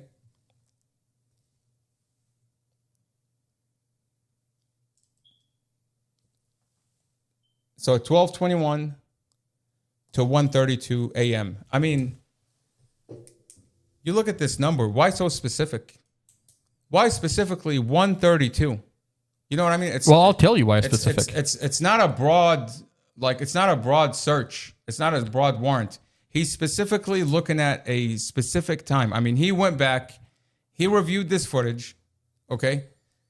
And for anyone that doesn't know, Tanisha Coleman, that's where the kids were dropped off with. That's who took the kids that night, the night of the accident. And then you have the ex-boyfriend who's there in the apartment, taking the children over to the 7-Eleven around the neighborhood. So essentially, they give them a narrative. And now they have the children go around, repeat the narrative. I mean, you're weaponizing the children. Yeah. Glenn Ford, Tanisha Coleman are in the apartment with these children. Okay? Now, I don't understand. Detective E.J. Romero, why would you not want footage after Mustafa left the apartment? When Glenn Ford came in, the ex-boyfriend, when Tanisha Coleman is there, what kind of conversations were they having with these children prior to the police arriving to that apartment? Why would you not want that footage? I mean, as an investigator, as a prosecutor. And you can't say to protect the children. You can't say that because on the blink camera, the children are right there. Think about I it mean, like this. Mohammed. Wouldn't I'm you trying want more to play. evidence? I'm trying to play double advocate. Why this Blink camera is not in Mustafa's file, and I'm thinking maybe because the police department wanted to avoid having the children on the Blink camera. What's being subpoenaed in Mustafa's file, the children are in the Blink camera.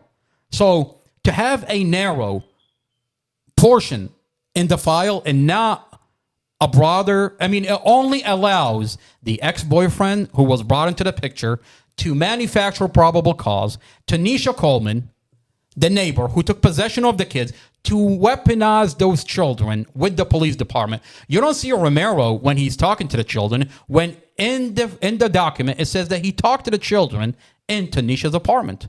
Where is the Blink camera from there? Where is your goddamn body cam when you're dealing with minor children?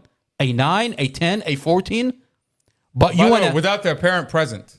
I mean, they according to Romero, he interviewed these kids and they're praising him. They're saying he did an outstanding job telling the kids that your mother's boyfriend killed your mom and your sister and fled the scene. I mean, this is no wonder there's no video, because they weaponized the children. This is a narrative that we know was put out by the police department, because I got a text message from Dorothy's half-brother, Derek. Okay? I think it was 2 days after. And he doesn't know it's my phone. He thinks it's Mustafa's number. He got it from Tanisha Coleman. And he's saying it's not looking... Do me a favor. Go over, take the exhibits out. He said, he specifically says, it's not looking so good for you. The police are looking for you. Why would the police be looking for him? Mustafa was helicoptered to the hospital. They released Mustafa him from was in the a hospital. coma. He wakes up from a coma. The hospital and the police release Mustafa, and Mustafa's number one priority is to check on the children. That Mustafa took possession. I mean, Mustafa is a father figure in those children's life. Mustafa's relationship with Dorothy is 3 months old. 3 months old. Dorothy has children. Mustafa, I mean, you can see it from the Google Nest video, how beautiful the relationship is. There's a Google Nest that the police department is terrified that exists. For 2 years, they avoid that there's a Google Nest. I mean, here's a problem. Kylie, Dorothy's 16-year-old child, who does not live with Dorothy, lives with her dad, at one point is given a citizen link to upload a video. Why aren't you given a citizen link to upload the cam videos? Because they don't want anything that Does that make sense? You've got a Google Nest video of days on days before the vehicle accident that shows Mustafa loves his family. I mean, Mohammed, what I want to play, the prosecutor says that the children are terrified from Mustafa's driving. They're omitting while Mustafa is door dashing on a dash camera. And they're sitting there talking about Mustafa's driving. I mean, I find it interesting that when I open the Google Nest in Mustafa's apartment, I see this body cam. This Google Nest video. I'm not making money. I gotta go make some... Go over to exhibit. I'm not making money. I gotta go make some money. Like, this is Mustafa. Stop. He's talking to his girlfriend, Dorothy. What day is this, Mohammed? April 4th. April 4th. The vehicle accident happened on April 5th. And listen to what he's telling Dorothy. All he's doing is just like bullshitting and crying. I'm going to rewind that real quick. Huh? Imagine wakes up. It's like Imagine just wakes up and all he's doing is just like bullshitting and crying. What is he crying about? What is Imagine? Listen. Dorothy's 10-year-old child is crying about. Listen. He doesn't want to stay home. I don't care. And he doesn't want You're to not bringing the whole fucking family to drive around all day. That's not what the fuck people do. Like shit. This is a Google Nest out of Mustafa's apartment. Mustafa just woke up. He's getting ready to go to work. He has a small business where he goes out and about, promote his business. And Dorothy's 10-year-old child, this is a day before the vehicle accident, is crying because he's begging to go with Mustafa. And you want to tell me all of a sudden, the children... Detective Romero says the kids are scared to go in the car with him. That Mustafa scares them. I mean, this is a day before. This is 1 day before. We just watched earlier a forensic interview where the police department, specifically Investigator Romero, weaponized those children that Mustafa fled the scene, left your 5-year-old baby sister to bleed to death. And now we're talking about a prosecutor who says separately on a forensic interview that children are terrified of Mustafa's driving. We just watched a Google Nest video where the child is begging to be in Mustafa's car. Here's the real question. This is bullshit. Why is the police department not looking at this video? Why is the prosecutor terrified of this video? Now, Mohammed, you went to the prosecutor office, and what happened when you told her that you want to supply her with the Google Nest videos? This is 2 years ago, by the way. She said she, number one, would not meet with us. And if you don't leave the office, we're going to have the sheriff remove you. And all we were doing there is we're trying to give her videos to show her that your prosecutor is lying in court, and I have evidence that she's lying. When the prosecutor says Mustafa is a reckless driver, when she says Mustafa is abusing these children, I'm telling her I have Google Nest footage from the apartment that I got from Mustafa's iCloud, and I want to share it with you. Now, after many attempts of trying to give her this footage, I mean, we came to the conclusion that this is, these are not dumb people that we're dealing with. This is a police department. These are investigators. This is what they do for a living. I mean, if I'm able to get into Mustafa's iCloud and download these videos, you don't think the police can do that? What too? if I tell you they're already in possession of the Google Nest videos, but they're omitting it out of Mustafa's file? Because once you do, you can no longer lie about Mustafa and the relationship 100%. He has with his girlfriend and the kids. I mean, here's the material facts of this case. I mean, this is a fact. This is a vehicle accident. The data recorded in Mustafa's vehicle show it's a vehicle accident. The dash camera show it's a vehicle accident. Mustafa did everything he can to avoid a vehicle accident. When the material fact showed that this was a vehicle accident, what did they do? They weaponized the children. They bring in the ex-boyfriend to manufacture a probable cause about Mustafa. They bring in the neighbor who took possession of the kids with the ex-boyfriend. The police department are weaponizing the kids, the neighbor. I mean, this is a problem. And now it's a problem for them because the file is being leaked on the internet where the community gets to watch what this police department did to muddy up the water and not look at the material fact of this case. This is a vehicle accident. And what I want to go into is the data recorder in Mustafa's vehicle. I think we're going to wrap it up with the data recorder. But next time you come back, we're going to go through what Tanisha Coleman tells Robert Drum. And then we're going to go through the Google Nest that contradicts everything she says to Robert Drum. But go ahead and... so the individuals that are brought into this case and the police department and the prosecutor office is relying as witnesses, you realize that each one of them say they were not there. And the biggest problem is each one of them, you've got the ex-boyfriend, Glenn Ford. You've got Tanisha Coleman, a.k.a. Nene. She goes by Nene, the neighbor. You've got Evelyn Horton, who's got 3, 4, 5 different names. She's supposedly, I think, the grandmother, stepmother that lives, is estranged, doesn't even know Dorothy, doesn't know the kids. The kids don't even know. All of a sudden, she shows up on a body cam talking to Investigator Drum under a different name. Evelyn Horton is using Amy Hodson. And then later on that body cam, she's with the wife of the investigator. You can hear, this is a body cam that we're going to go into details. And then her and the wife of the investigator, Robert Drum, the wife of the investigator, what's her name? Stephanie Claiborne. Stephanie Claiborne Drum is on the internet under 2 different names. They're on TikTok, releasing material facts out of this case and trolling the case, lying about the details of this case. I mean, you got the wife of the investigator and you've got Evelyn Horton that doesn't even know Dorothy. Now, we're going to hold a podcast for every single person that's being used in this case by the police department and the prosecutor office to manufacture probable cause. So you've got Glenn Ford, the ex-boyfriend. You've got Tanisha Coleman, the neighbor.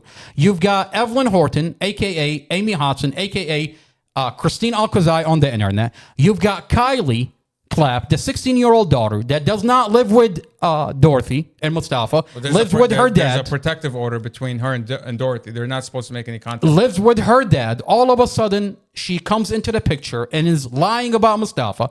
And the disturbing part about the whole thing, when you watch the body cam and the forensic interview, their testimony, we were not there, we didn't see anything. Ask the children. The 9-year-old, Imagine, Pharaoh, the 10-year-old, 14-year-old Javen, the children are saying that Mustafa abused their mother. Now, when you talk to the children tell you, we were told that Mustafa abused our mother by ex-boyfriend Glenn Ford, by 16-year-old Kylie that does not live there, by Tanisha Coleman, the neighbor. And this is the problem, and that's why the file is sealed. And now that it's no longer sealed, it's being leaked on the internet. This is a problem for the police department. This is a problem for prosecutor Sarah Sammy. This is a problem for Commonwealth Amy Ashworth. This is a problem for the presiding judge, Judge Carol Weimer, who agreed to seal the whole file. Now, I want to go into the data recorder, and we'll wrap up this podcast with the data recorder and the dash camera. But before we go into the data recorder, I think it's relevant to play Officer Zymas and what Officer Zymas is saying. Now, we've got two government officials from two different agencies. We've got the agency out of the Commonwealth Attorney Office. That's a separate entity from the police department. And we got the prosecutor office, and we've got the police department. Now, that officially, the Commonwealth Attorney Office is telling us this dash camera does not have audio, and that's on the record. They went on NBC4, in court, that's what they say. Now it's disturbing when you open the sealed file, you realize that Officer Zymas with the police department is saying completely opposite from the Commonwealth Attorney Office. They say there is audio to this dash camera. Let's watch what Officer Zymas is talking about.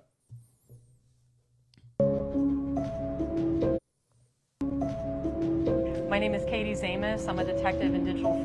I think I should make that bigger, right?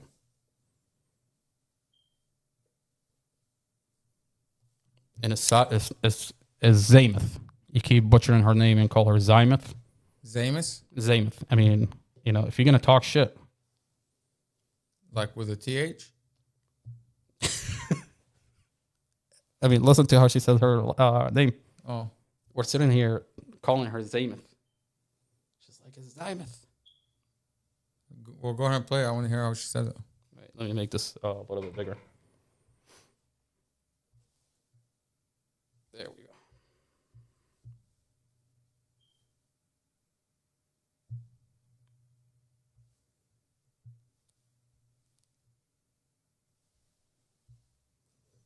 All right, go back to exhibits. Isn't that better? Yeah. My name is Katie Zamis. I'm a detective in digital forensics on the Prince William County Police Department.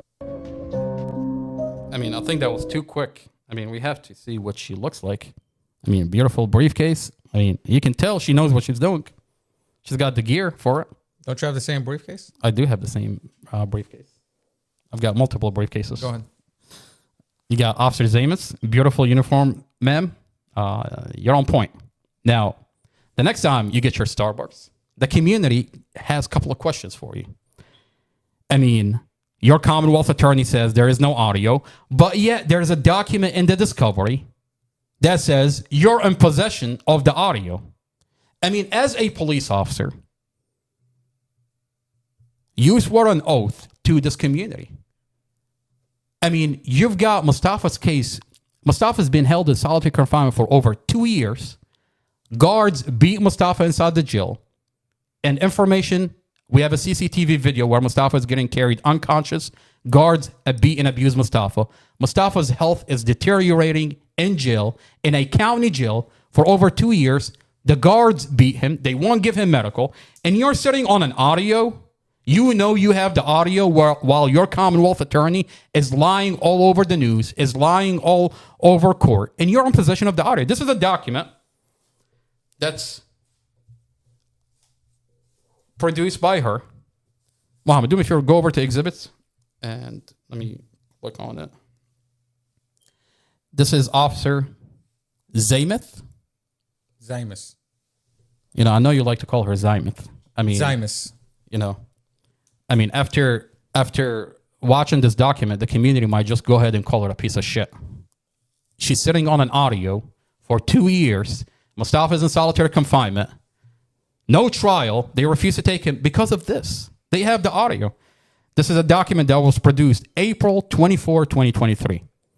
Here, this document says, although the last several videos recorded on the device did not appear to have sound. Last several? Last several. By the way, I just looked it up. There are, and they're missing, by the way. They're missing. But what the police department put on evidence.com is 523 dash cam videos.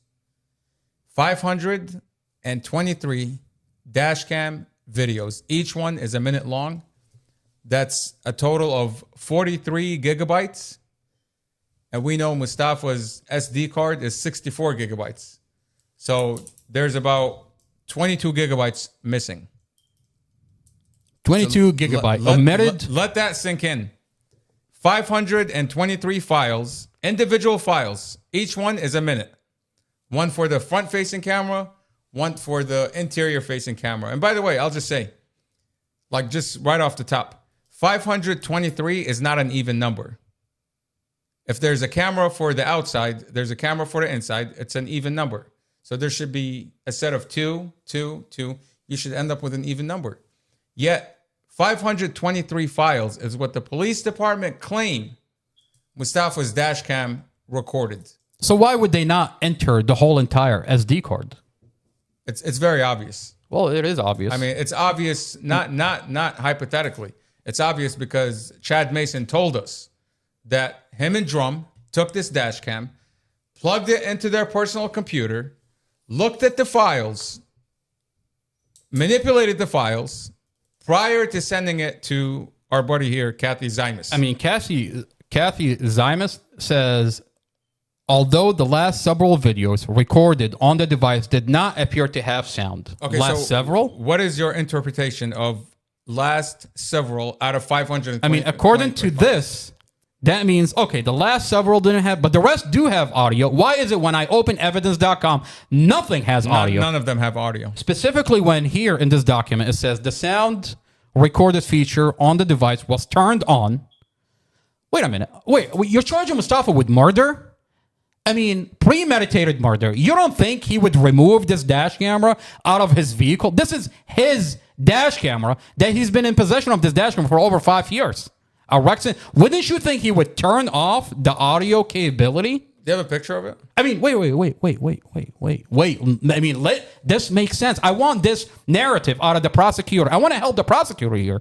I mean, the prosecutor is telling us that this man committed premeditated murder on his own goddamn dash camera, and he left the audio capability on and was arguing with his girlfriend.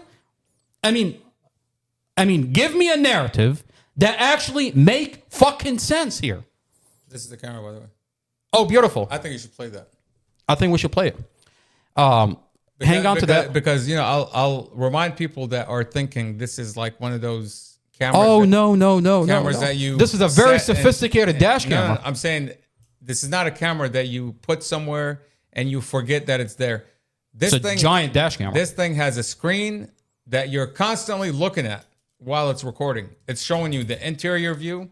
It's showing you the exterior view. Okay, so this screen is actively on when this camera is recording. So the narrative is something that you forget. And by the way, and it's dead in the center of his windshield. So the narrative is this man that Mustafa committed a murder on his own dash camera. According to the prosecutor, wouldn't you think he was going to kill himself too? According to the prosecutor, I mean, make that make sense. Like, you give me a narrative that actually makes sense. Where somebody would put a dash cam and then he's going to commit the worst crime of the century. I mean, wouldn't you think I'm going to remove this goddamn dash camera? Maybe turn off the audio? What are we doing here? I mean, the audio capability was turned on. Which showed that the file did have an audio track. So it did have audio. Wait a minute. That file did have an audio track. You have the audio. Let me ask you this. You don't find it funny that she says, I opened the file with VLC and the sound did not play? Send me that real quick, the dash camera. Listen, do me a favor. Let me just tell you. Yeah. You are the police department, okay? I mean, you have access to the best technology in the world, okay? The best technology you can think of. And this forensic investigator is relying on a free app. A free app, a VLC app. That anybody could download. Wait a minute. Doesn't Rexon have their own app that you can open it with? They have their own player. All you have to do is search for it. Do me a favor. Send me the video of the dash camera real quick. Oh, this one? Yeah. I want this community to know what dash camera was in Mustafa's vehicle. And while you do that, I want to play what Robert Drum is talking about and him describing.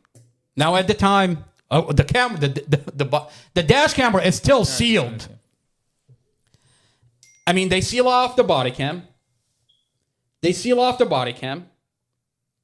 And did you get it? Yeah, I got it. They seal off the body cam, and you've got an investigator that's going around. What's going on? Well, he's going around telling people what's on this dash camera, and he's lying about what's on this dash camera. Do me a favor, go over to Exhibit. I want this community to know what dash camera did Mustafa have in his car. If you notice, they didn't even tell the community. They didn't even say it on the news that he had a dash camera. Until I stole it from them, and I leaked it on the internet. Now it became a problem. Now they're talking about a goddamn dash camera. And they're not releasing the whole thing. They only released 3 seconds. 3 seconds given to Julie Carey with NBC4 when Julie Carey is already in possession of the dash camera the minute I stole it from the police department. I mean, think about it. Why not just let this dash cam play out in the public and let the people come to their own They're not going to do that. They're not going to do that because once you watch the dash camera, you're going to see that Mustafa and Dorothy are passing back and forth a cigar 8 times. And the way she grabs that cigar out of his hands, she feels his fingers as she's grabbing that cigar. They can't tell you they're arguing when they're sitting there smoking a cigarette. Okay, go ahead and play that. Welcome to this Rexing B5 modular dash camera. Do me a favor. Can you put the audio a little bit lower? If you're considering this dash cam, this is the video you want to watch. Not there only we go. will I That's go perfect. over everything you should know about this dash cam, but I'll sprinkle the video with footage and must-know tips. Make sure you check out the video description for links to this camera and to specific parts of the video. I have a lot to go over, so let's get to it. In the box, you'll find some obligatory paperwork, a mini USB cable for file transfer, a cigarette adapter plug. This is the dash camera that Mustafa has been in possession of for over 5 years. I mean, and essentially he got this dash camera because there was a lawsuit that he's suing the police over $500,000, and his lawyer told Mustafa, let's listen. You're suing the police. You're gonna get harassed. Modular camera, which means that you can add other cameras to it to increase its functionality, like this rear camera right here, which is meant to go inside the cabin on the rear windshield and record 170 degrees behind the car simultaneously. They have a waterproof version as well, which you can install outside of the car to suit your needs. You can also get an inside cabin camera attachment, which I have right here, and that is meant to plug in. By the way, this is what he had. So he had the dash cam, that centerpiece, and he had that attachment to it. Directly to the main body and record inside the cabin. So it records does the outside, have built-in infrared lights, inside. so it's able to record both day and night, and this is a great choice for anyone who does ride sharing like Uber or Lyft. Other notable features are built-in GPS, real 4K recording, Wi-Fi, and parking monitor. On the front side of the camera, we have the lens, and regardless of the angle of your particular windshield, you're going to be able to adjust this to compensate. We have 2 vents for heat dissipation and also for the dash cam. So he committed murder on the side while he committed. The prosecutor is telling this community that Mustafa committed a premeditated murder while having a dash camera in his vehicle. While having this level of sophistication into a. So let me This just. is not like some Chinese crap that you buy for $10. Let me just like put myself. So I'm driving a car. I've got a giant dash camera that I bought and I've owned for 5 years, looking right at me, and I'm gonna commit this premeditated murder? I mean, forget all the evidence that you have that showed this vehicle accident. Does that narrative make any sense? It doesn't. It doesn't. I want to go over what the investigator is saying and then go over what Robert Drum is going around talking about, narrating the dash camera. So they seal off the dash camera, and you have a main investigator that's telling the content of the dash camera. They won't release the dash camera. But then you have an investigator that tell you. Well, not only that, but if you read the discovery report, if you read his police narrative, he says Dorothy was screaming. The only way you can tell she's screaming unless there's an audio. The only time you can tell that is if you heard her screaming. He says she began screaming. So that tells you he has the audio. What do you mean? Casey Stevens tells you on the phone. He says Robert Drum figured out the audio. I mean, you look at the body cam where Drum is having a conversation with Rexing, and in a 10-minute conversation with the company of the dash cam, he not once mentions that it's missing the audio. Here, I'm going to play Casey Stevens really quick before we play the body cam where the investigator admit that he can hear the content of the conversation on this dash camera. He says Mustafa and Dorothy are talking about court. Let's talk. This is Casey Stevens, the defense attorney at the time, calling us and telling us that Robert Drum has the audio. Because he was surprised. He says, "You haven't seen it?" I'm like, "No." And so he describes it to us. Us meaning me and the expert standing there. And what he says is, she is crying. Oh, by the way, he did say that they finally figured out that this thing has audio. Okay. This is a phone call where the defense attorney at the time tells us that Robert Drum has the audio. Let's watch the body cam from that conversation. Okay. Good. Because apparently it's on a body cam. I mean, apparently he thought it was a camera and like a mic set up. Oh, you want to listen to the rest of it? No, I don't want to hear that. It's just. But it's embarrassing. I mean, it's embarrassing because it sounds like attorney. This is your attorney that doesn't even know what I mean, he thinks we're stupid. By the way, he's not stupid. He's been a defense attorney for over 25 years. He was a prosecutor. He was a prosecutor. Prince William And County. he's sitting there describing, I mean, when you listen to the rest of the phone call conversation, he's like, apparently this is a very sophisticated dash camera. I thought it was just a mic and a microphone. What the fuck are you talking about? You don't know what a dash camera is? Who doesn't know what a dash camera is? He said he thought Mustafa had a camera and a physical microphone, like just hanging there. Like, you know, he's just recording it. The fuck is he talking about? I don't know. This is the body cam from the defense attorney, from the investigator, Robert Drum, that falsified Mustafa's statement, is going around telling the content of the dash camera, lying about the content of the dash camera, won't release the dash camera, And but is lying. The prosecutor's there too. And the prosecutor is right there. And in the middle, Christian Maloff or Mallet, whatever his name is. Whatever the fuck his name is, the prosecutor. Because this case has 3 prosecutors. Stephanie Buck, who's in court looking like a buck, like a deer in the middle of a road. I mean, lady. Buck. And she sounds and feels like a buck. Okay. Prosecutor Sarah Sammy. And then this guy. I mean, whenever you have 3 prosecutors, they know they fucked so bad that when they know it's going to come down, they're going to be held accountable. And at that point, they want to say, well, I didn't sign this motion. He signed that motion. I didn't know about this. He knew about this. I didn't do it. That's what they want to play. But we'll get to I promise you, all 3 of them are going to end up in federal prison. And we're going to send this Persian prosecutor, Sarah Sammy, all the way to Iran. You think it's not going to happen? I promise you, you're going to end up in federal prison, lady.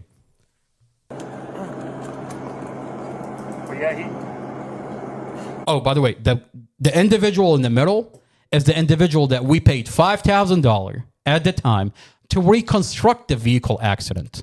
Now, when you watch this, tell me how this makes sense that an independent expert. How is this appropriate? I'm just like. Why would your defense attorney allow this to continue while the main investigator, who he knows and has evidence, your defense attorney has evidence, the audio that this investigator falsified the police report and is sitting there relying on him narrating the content of the dash camera that at the time was not released. And by the way, Casey Stevens at the time here, what is this? July? This is July 18, 2023. July 18th, he had that document that says Catherine Zymus had... has the audio. Because that was April 19th. So he has that information. Okay? he had the children's interview.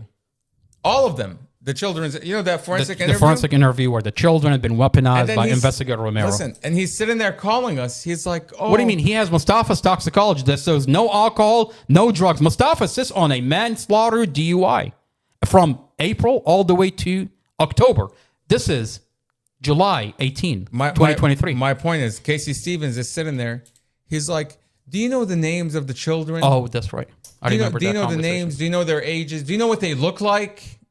And he has the forensic interviews. And he's sitting on all this information. Initially, he told us in the very beginning, he said, I got over 25 hours of body cams. He sent that over, okay? And then later he's like, what body cams? What are you talking about? I didn't get any body cams. We literally have you on the recording. You sent me the file that says over 25 hours of body cams. You sent it over, and then you want to pretend like you had nothing. He had all these videos, all this information that he was sitting on. Ultimately, he's protecting his buddy. I mean, when you find out, the guy in the middle, the individual in the middle, is the vehicle, the independent vehicle, the person that was supposed to reconstruct the vehicle accident. We paid $5,000, and they're sitting there brainwashing this guy that Mustafa is a piece of shit, that Mustafa did this on purpose. The dash camera shows that he did it intentionally. And his defense attorney, Mustafa's defense attorney, knowing that this investigator falsified the content, falsified the police report, allowing him to give him details, what's on the dash camera, and allowing the independent expert to be brainwashed. Now, when you find out that this defense attorney has a relationship with the main investigator, everything began to make sense. In 2018, you can look it up. Casey Stevens got in a vehicle accident, crashed the vehicle, was on a DUI, fled the scene. The main investigator was Robert Drum, who today is falsifying Mustafa's police report. They have a history. I'll give you an example. Everything began to make sense. I'll give you an analogy similar to this, okay? You go to the doctor, and the doctor says you have some kind of disease, and you have to take this type of medication. Yet this medication is probably going to fuck you up. Okay? You're like, okay, this is too much information. I'm going to go get a second opinion. Now, imagine you go to a separate doctor, and then you find out that the first doctor is contacting any doctor that you go to. I mean, you're going to get a second opinion.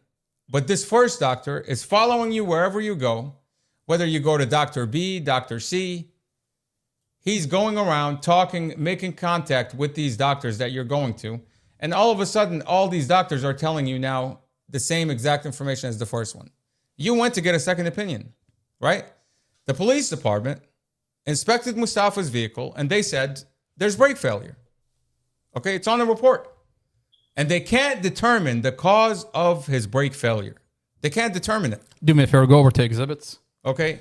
Now, we as a right, Mustafa has a right to have an independent expert out of the police, non-biased, to come in and simply examine this car and see what kind of brake failure it's got. Okay? Now, you bring in an expert that is supposed to be non-biased, have an independent opinion of this car after examining it, and you have this investigator who already looked at the vehicle, by the way. They already made up their mind about Mustafa. Okay? Even though they made up their mind, they still said there's brake failure. Now, we brought in an expert. It's on a body cam. There's a body cam. Do me a favor. Go over to exhibit. I want to play the body cam. We brought in an expert to examine this car. Examine the physical metal of this car. Reconstruct the vehicle accident. Exactly. But you have Robert Drum coming in, talking to your expert, and trying to manipulate him with this. The dash cam shows they're arguing. She's crying. They won't show him the dash camera. He's just telling him the content of he's lying to him about the content of the dash camera. Look, as a lawyer, it's inappropriate to have that conversation with an independent expert who's here to examine the vehicle. He's not there to examine the dash cam. He's not there to make a ruling on the case. His job is to look at this piece of metal and find out what the failure is. That's his job. Why are they bringing him in as if they're trying to win him over? Oh, he's a bad driver. he did it on purpose. He was arguing with her. What does that have anything to do with this expert? He's not a psychologist. He's not a psychologist. Okay? He's not there to make a ruling on whether Mustafa is guilty or not. His job is to examine this car. This conversation with this body cam is completely inappropriate. And Casey Stevens should have stopped it. I mean, they're terrified that, by the way, before we play this body cam, before we jump into this body cam, there's a court order to allow the independent expert to touch the vehicle. How could you reconstruct a vehicle accident without touching the vehicle? There's a court order. Now, the main investigator, in the file, in the documents, it says they allowed him to touch the vehicle. But on body cam, it shows that the Robert Drum is specifically telling him you cannot touch the vehicle.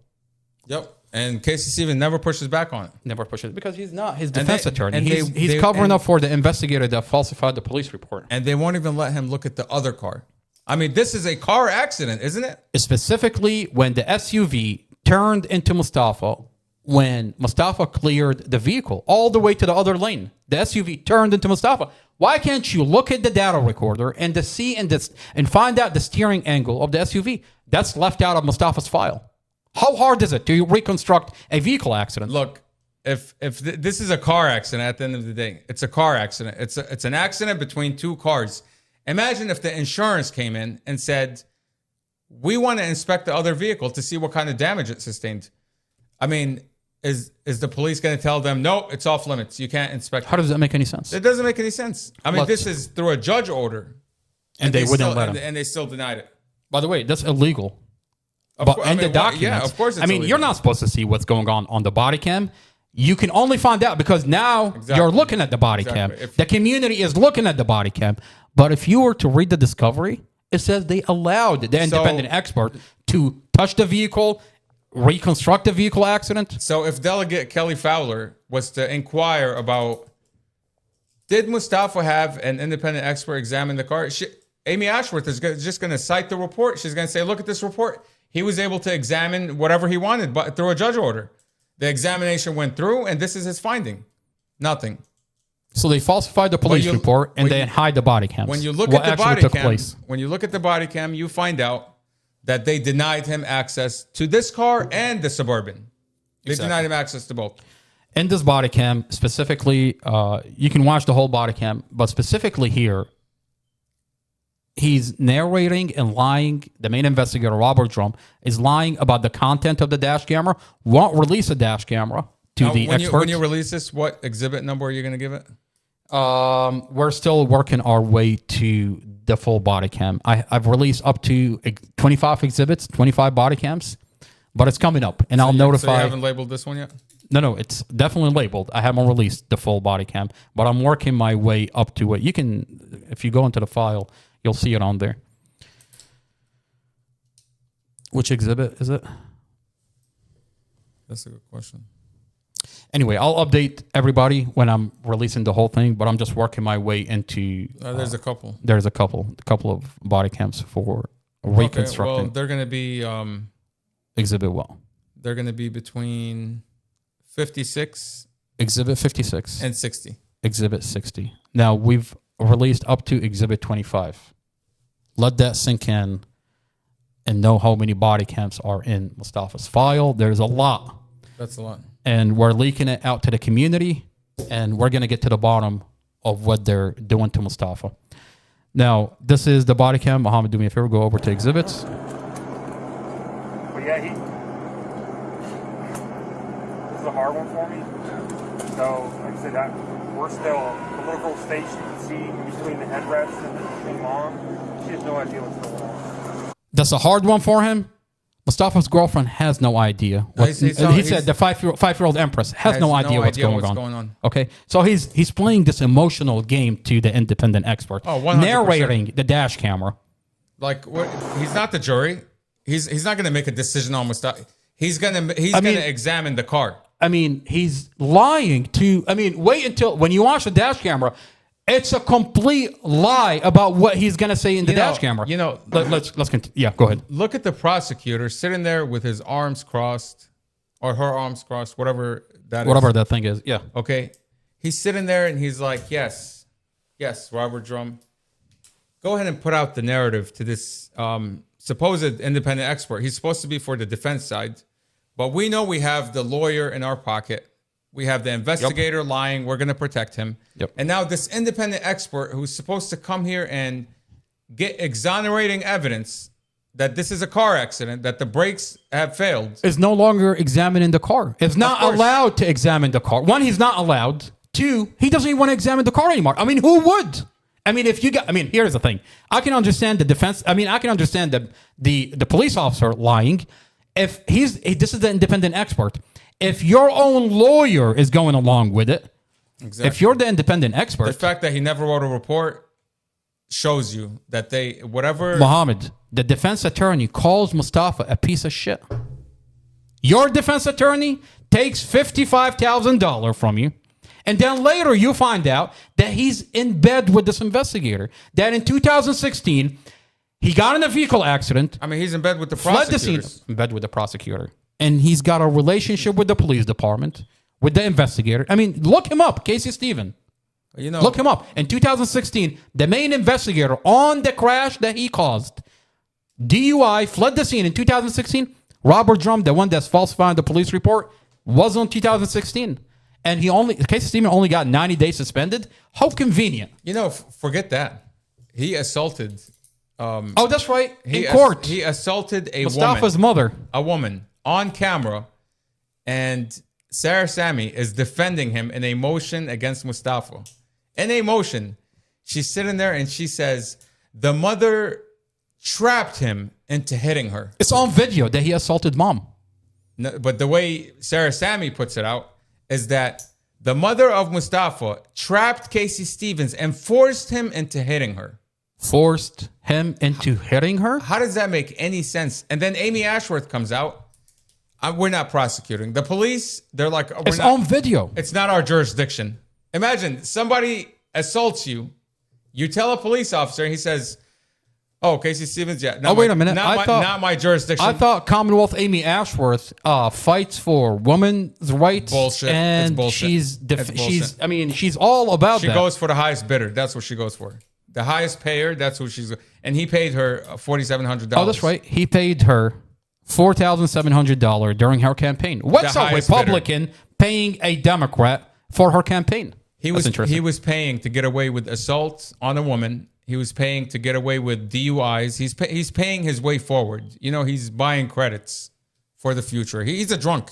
It's only a matter of time before he gets drunk again and he crashes his car or he assaults another woman, maybe his partner, Caruso, whatever. I mean, his wife, I think his ex-wife, the stuff that we saw when we were in his office, at one point she wanted to go get her nails done. I swear to God, me and Muhammad, me and you were sitting his wife, by the way. That's his partner. That's his partner? His why do they have the same last name? Coworker. They don't.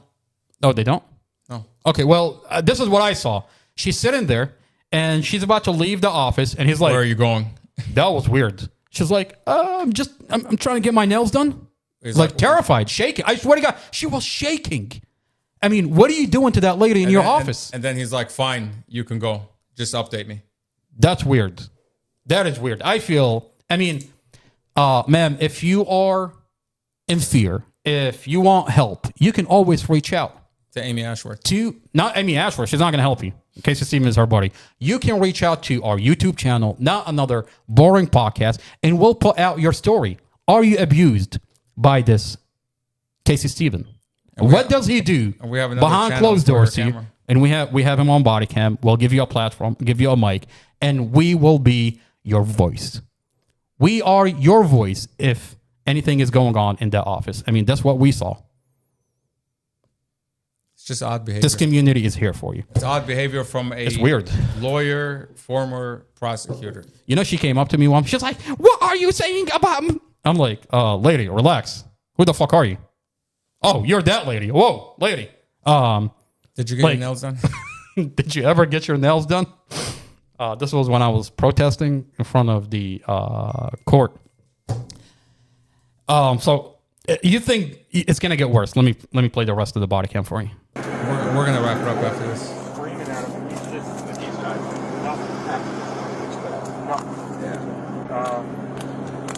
But he puts his tongue in his cheek. like he's preparing for something. I don't He puts his tongues in his cheek. know. His mannerisms of who he is. And who he is all I know when I'm talking to him. Like he's preparing for something. So not panicking. Not panicking. He doesn't put his tongue in his cheek and panic. His jaw is wide open, panicking. We'll watch Mustafa's facial. And I want this community to listen to what Robert Drum says. And we're going to watch the body cam, the dash camera. But yeah, it's. It appears to be fucked up. He appears to be fucked up. That's your own goddamn defense attorney. That's your lawyer. He appears to be fucked up. I haven't seen the dash camera, but he appears to be fucked up. He has an audio of this investigator falsifying Mustafa's statements. And we've been telling him that the investigator falsified the whole thing. What and the he's fuck like, is going I'm going on? to surprise him in court. I'm going to surprise him in Yeah, court. he's on a sealed body cam. Casey Brainwashing the Stevens independent experts. Never in a million years imagined that this body cam would ever be released. He appears to be fucked up. The guy that paid me $50,000, okay, the guy that I said I'm going to get out on before his bond, I'm going to have him get released after we get his car inspected. If I see anything wrong with this car, you already have the police report saying that there's brake failure. What is even like when we talk? You have a body cam where the police inspect the vehicle and find brake failure. When we talk, we're going to play the body cam in a minute. When we talked to Blake, right? Blake said, I don't understand why Casey Stevens even needed an independent expert. If the police themselves are saying there's brake failure, why would you need to bring somebody else? They've already casted doubt in this case. They've already put the doubt in there. They inspected the car and the brakes have failure. So what are you even bringing another expert for? It just doesn't make any sense. What a dumb lawyer. And we're going to play the body cam where the police department inspect the vehicle and find brake failure after this. Driving, everything is consistent. I played the videotape. Well, you know, Casey Stevens has to feed all his connections. He has a crash reconstructionist. He wants to give him $5,000. And when he wanted that, what is it called? The mental evaluation, he's already got somebody on standby. He had somebody that he said was doing a private investigation. We didn't see anything. Nothing. So eventually, just take the family's money, drain them dry, so you're at the mercy of Commonwealth's Amy Ashworth. Basically. That's using police officer to falsify this case. Honestly, I'm wondering if he paid Robert Drum anything.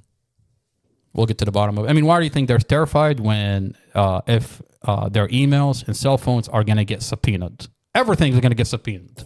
From the Commonwealth attorney to the investigators, I wouldn't be to surprised. everybody that's involved in this case. I wouldn't be surprised if this conversation between Drum and Casey Stevens was pre-planned to put this narrative like Casey Stevens hasn't seen the dash camera and Drum is telling him for the first time, oh, and the independent expert just happens to be there. And Casey Stevens is like, oh my God, I'm believing everything you're saying. Now, I'll tell you something interesting. Robert Drum's body cam is on mute. There's a body cam of Robert Drum. He muted his body cam here. This body cam is captured from the other dumb police officer that forgot to mute his body cam. Let that sink in. And they're, at one point, they're like, the whole file is going to be sealed. Who cares? You got a Commonwealth attorney that's going to protect everybody by sealing off the police misconduct and the falsification. Steering input, you can tell like body gestures and braking and acceleration. He wasn't speeding. And He wasn't speeding. That were behind him says he's driving normal, and all of a sudden, He's driving normal. The witness says he was driving normal. Is that what you said on Prosecutor your warrant? said. Is that what Drum said on his warrant? You have the warrant, right? I have the warrant. We're going to pull it up. Okay? Because on the warrant, he says...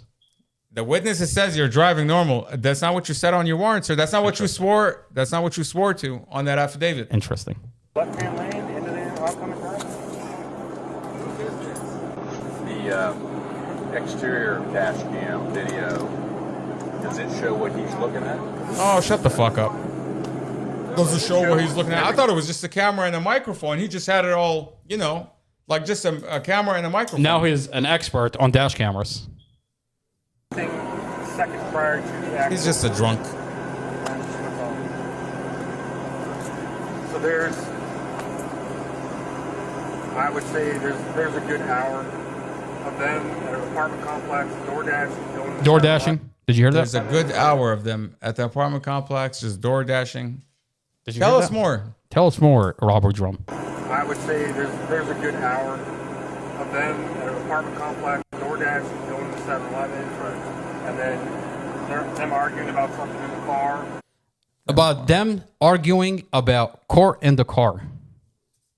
No, he said them arguing about something in the car. Something in the And car. then he's Okay, gonna say it. let's listen. Just hit play. I just rewinded it. Door dashing, going to 7-Eleven, and then them arguing about something in the car. None of you read our reports. How would you know? Whatever court. How How would you know? If listen, appear that they're arguing about something in the car, and it appears to be courts. Look, how would you know? You're not Bruce Stefanski. I mean, you're saying if there is no audio. He's not Bruce Stefanski. He can't read lips.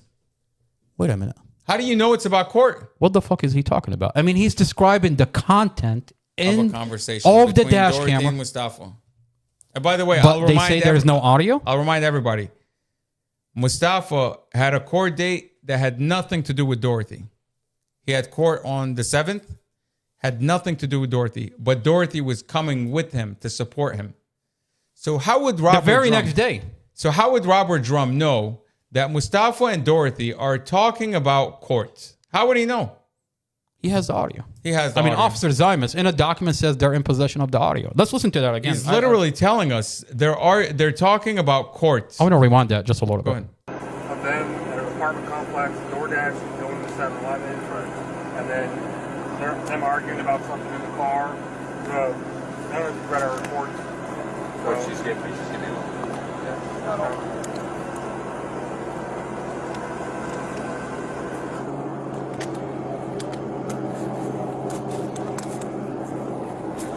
Why is that not in Mustafa's file? I mean, you got the prosecutor who says Mustafa's is a reckless driver, according to the children, who now we know is weaponized. So the prosecutor tells a judge during the bond hearing that the witnesses said he was reckless. Yet Robert Drum here is telling Casey Stevens and this other guy. Do you have the warrant? In front of the prosecutor, by the way. There's a prosecutor there. That's the other prosecutor that's on the case. And he says that the witnesses said he was driving normal. Everything's normal. Your report shows brake failure. I mean, isn't that the definition of a car accident? You're driving normal. Your lane ends. You slam on the brakes don't work. You get in a car accident. That's the definition of a car accident. I mean, Mohammed, I have the body cam where the police inspect Mustafa's vehicle and find brake failure. Do me a favor, go over to exhibits. So Robert Drum tells us he's driving normal. That's not what he said in the warrant. It's an affidavit where he falsified the warrant. Listen. Brake.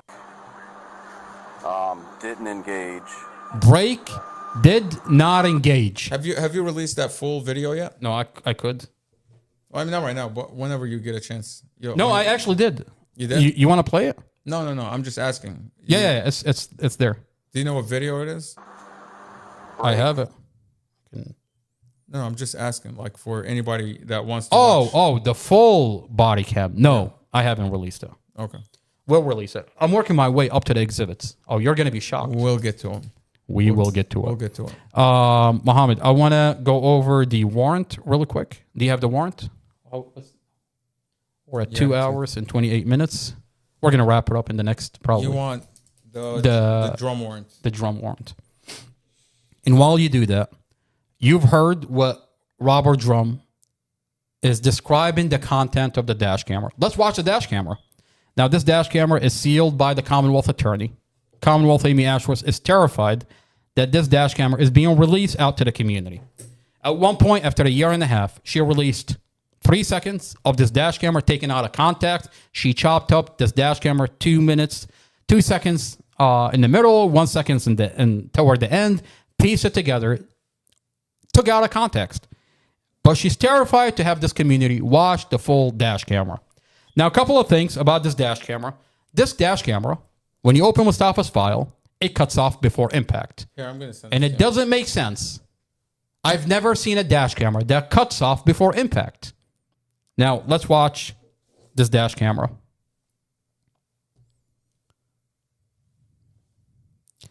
Before we watch, well, let's get into Mustafa's facial expression before the dash camera cuts off. I think that's a good start because this investigator is describing Mustafa's facial expression.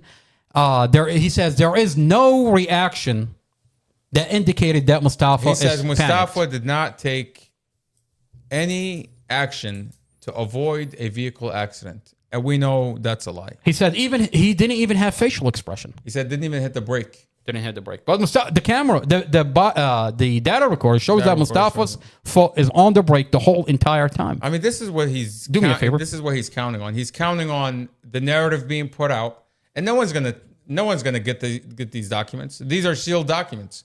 You're not allowed to have it. I'm not allowed to see it. The community's not going to see it. You're just going to have to take their word for it. You're going to have to take their word at face value. They want you to take their word for it. I mean, apparently this happens more often than you think in Prince William County. I've got files that are disturbing. What's coming out of Prince William County is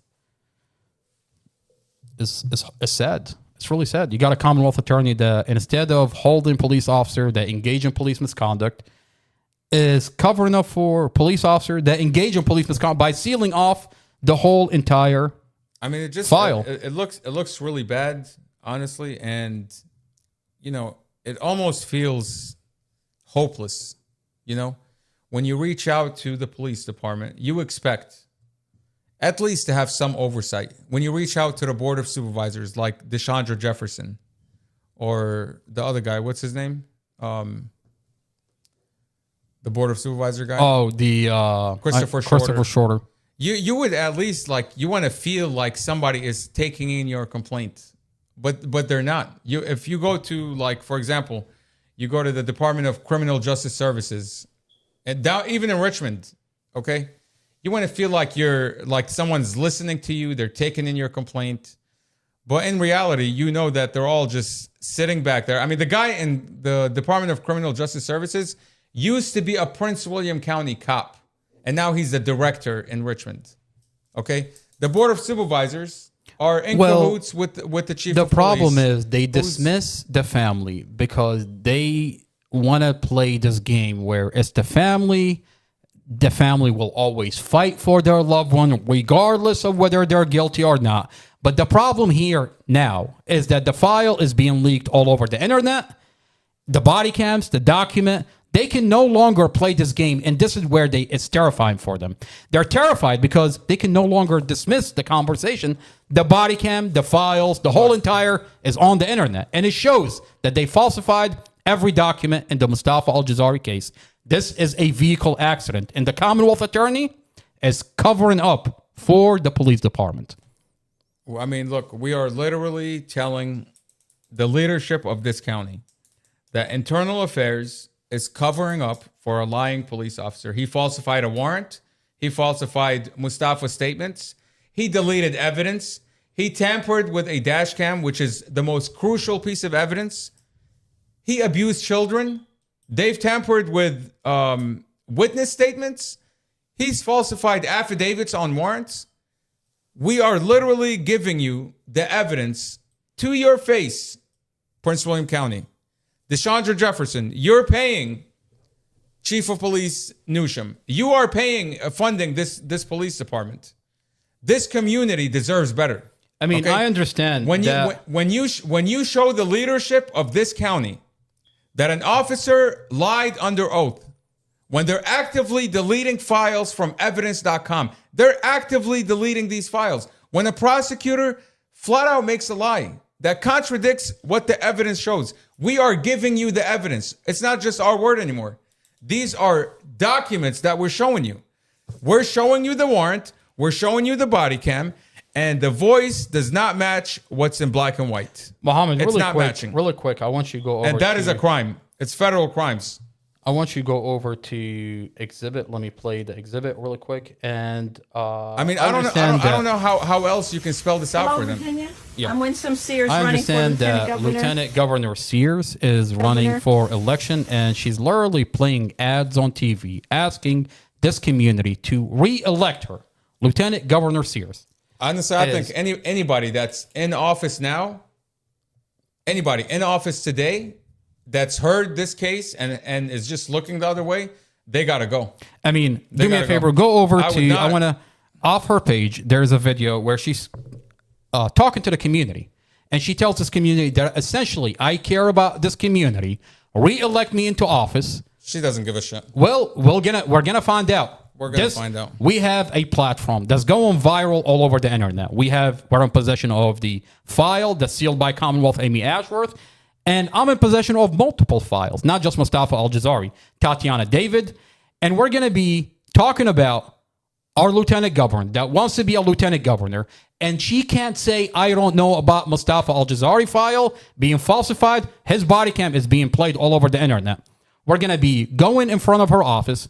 We're going to do a mobile podcast where her building is going to be right behind us. So when she asked this community, re-elect me and have her become a lieutenant governor, where are you, ma'am? I mean, do me a favor. Go over to exhibits. This is what she says. Hello, Virginia. I'm Winsome Sears running for Lieutenant Governor, and I'm taking a little bit of a break. Today is very important. It is August 11th. Now, that's when my father came to America, but this was back in 1963 so that he could get a second chance at life.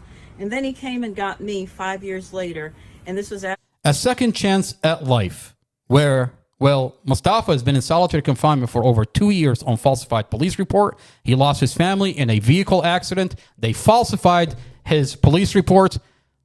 No trial for 2 years. No due process.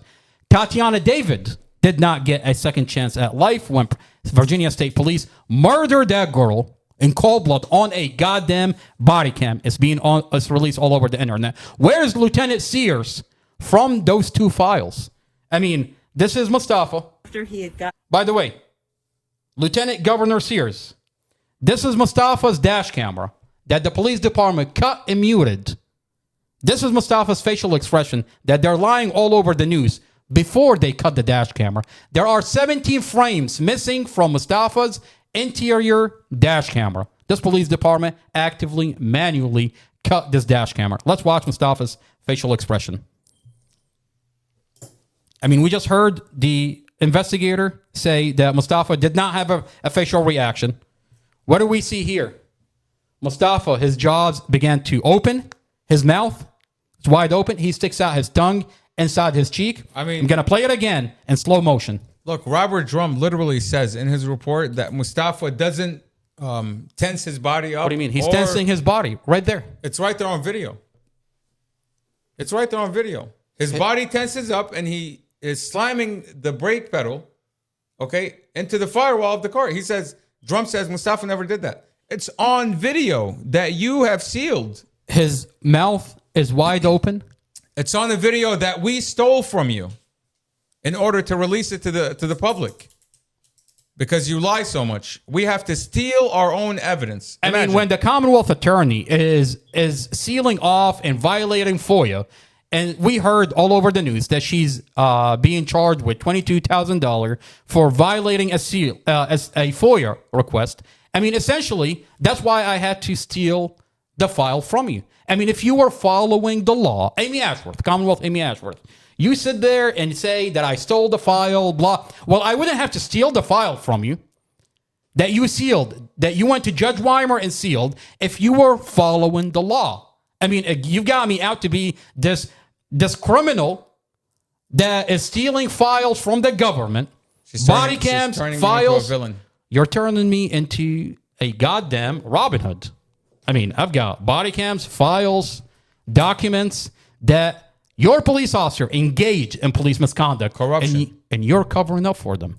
I've got the Mustafa Al-Jazari file. I've got the Tatiana David file. I've got other files that I've yet to release. I've got individuals within your police department that are working to release documents. I've got deputy sheriff that are releasing audio recordings.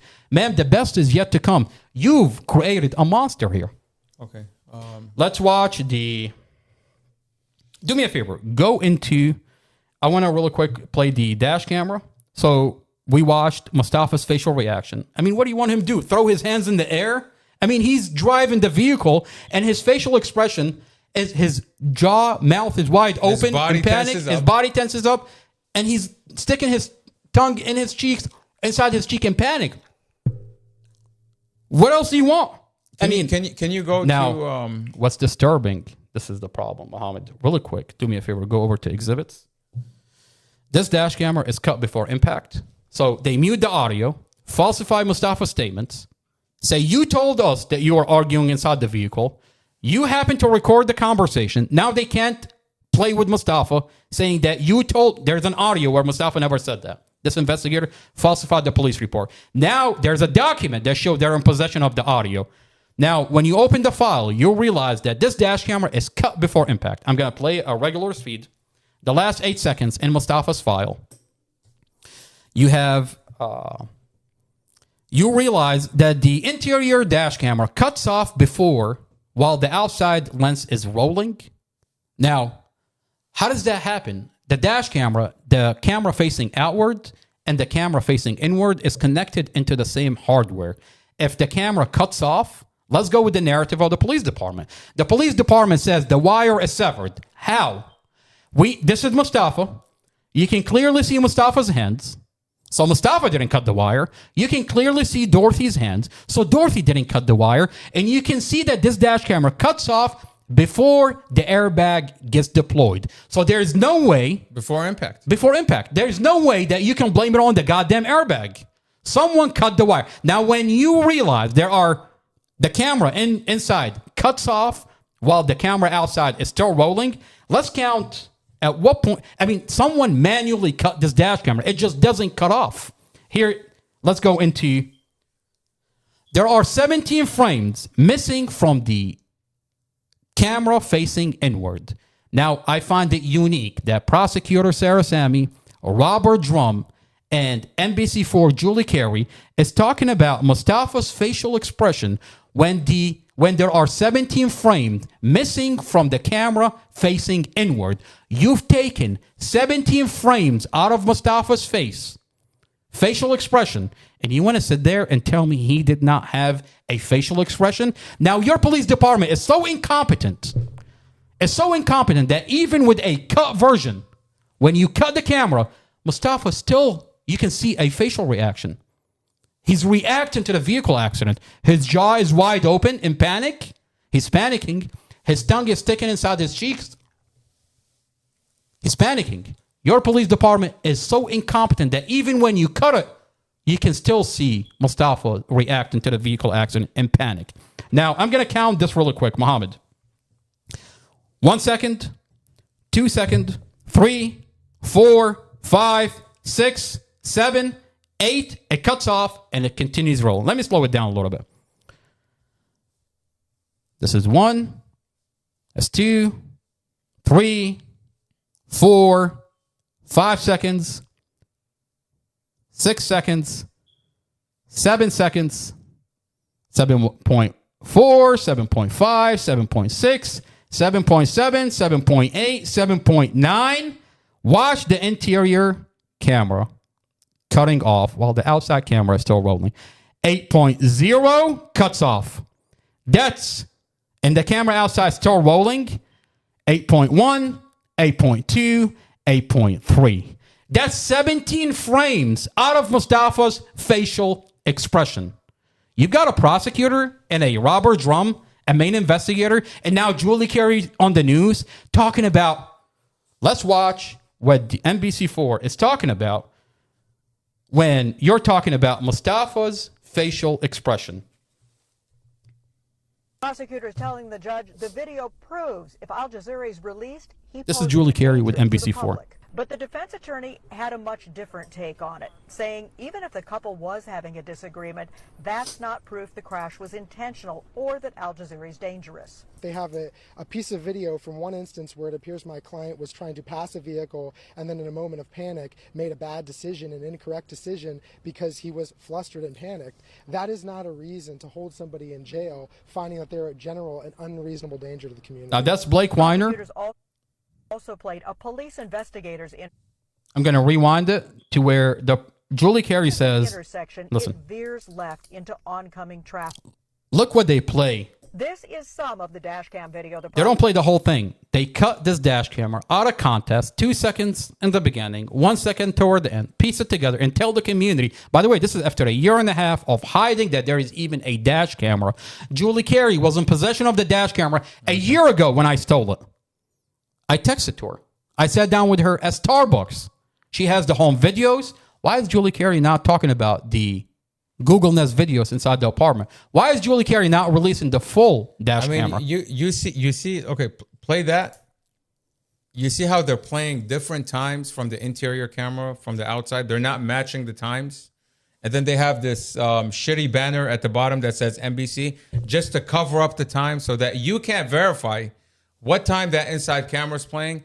You can't verify what time the outside camera is playing. They just want to mix it all. It looks like, look. And they're not even telling the community that the speed odometer does not work and it stays at 77. That dash camera is not calibrated. Take a look at this. It looks like they're just joyfully riding, smoking a cigarette, and then he just goes into oncoming traffic as they're smoking a cigarette. They cut the camera. Like it's complete bullshit. Impact. Al Jazeera's expression changing little. I mean, listen to what she says right here. Another camera angle showing the victim's face and fear as she braces for impact. Why not give the 30 minutes? Changing little. Al Jazari's facial expression changes little. So she's talking about Mustafa's facial expression, but she doesn't tell the community that they took 17 frames out of Mustafa's facial expression.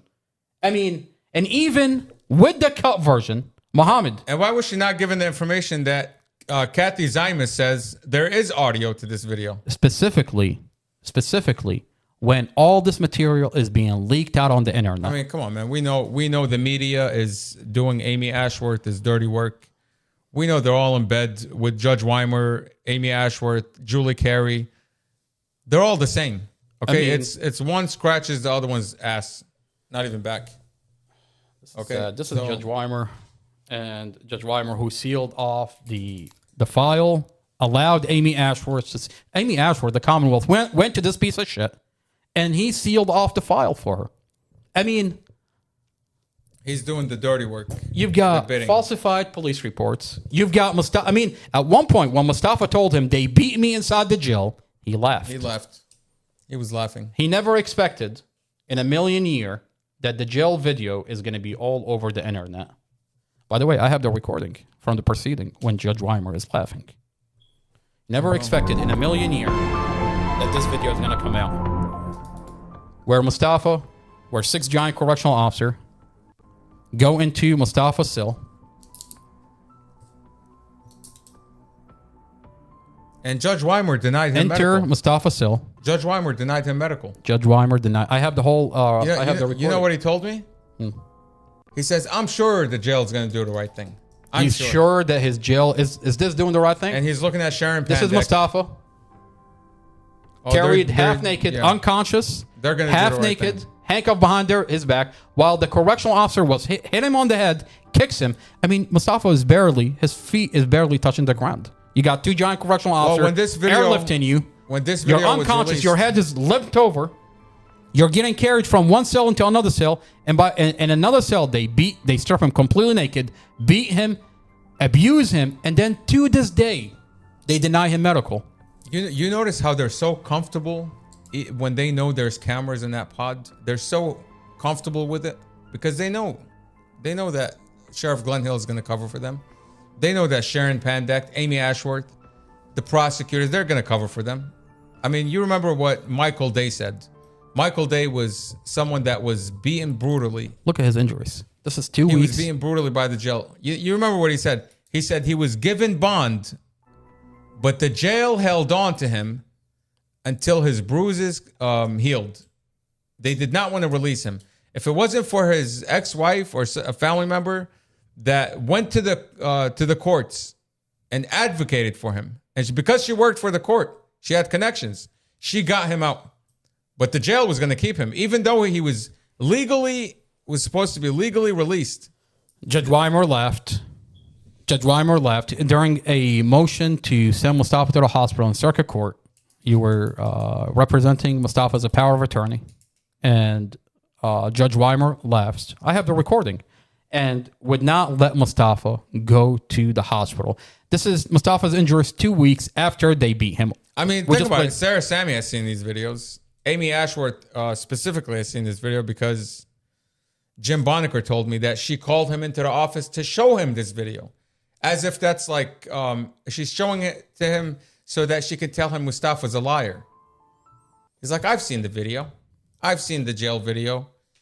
Doesn't look that bad.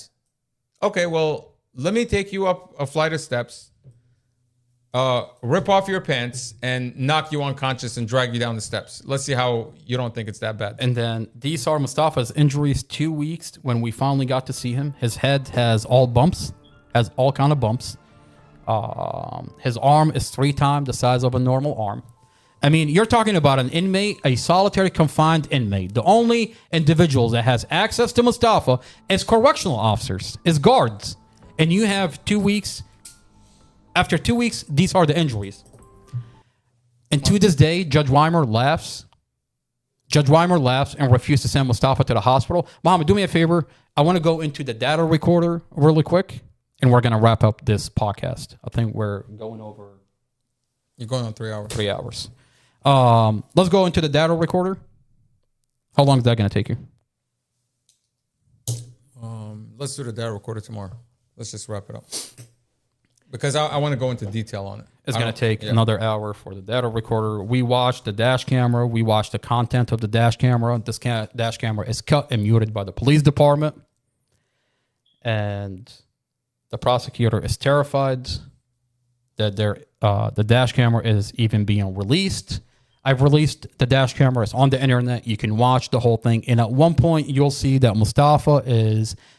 Dorothy and Mustafa are passing back and forth a cigar. And that's why they're terrified to not release this dash camera, because they can't say they're arguing when they're literally passing a cigar back and forth. Mustafa's toxicology show there is no drugs, there is no alcohol. Dorothy's no drugs, no alcohol, which means what they're passing back and forth is hemp. Dorothy had cancer, and hemp relieves the pain. And this is why the prosecutor is terrified. Now, at one point, you'll see Mustafa buy 5-year-old Empress a piece of candy. At one point, you see Mustafa washing 5-year-old Empress's hands, is drying her hands with napkins.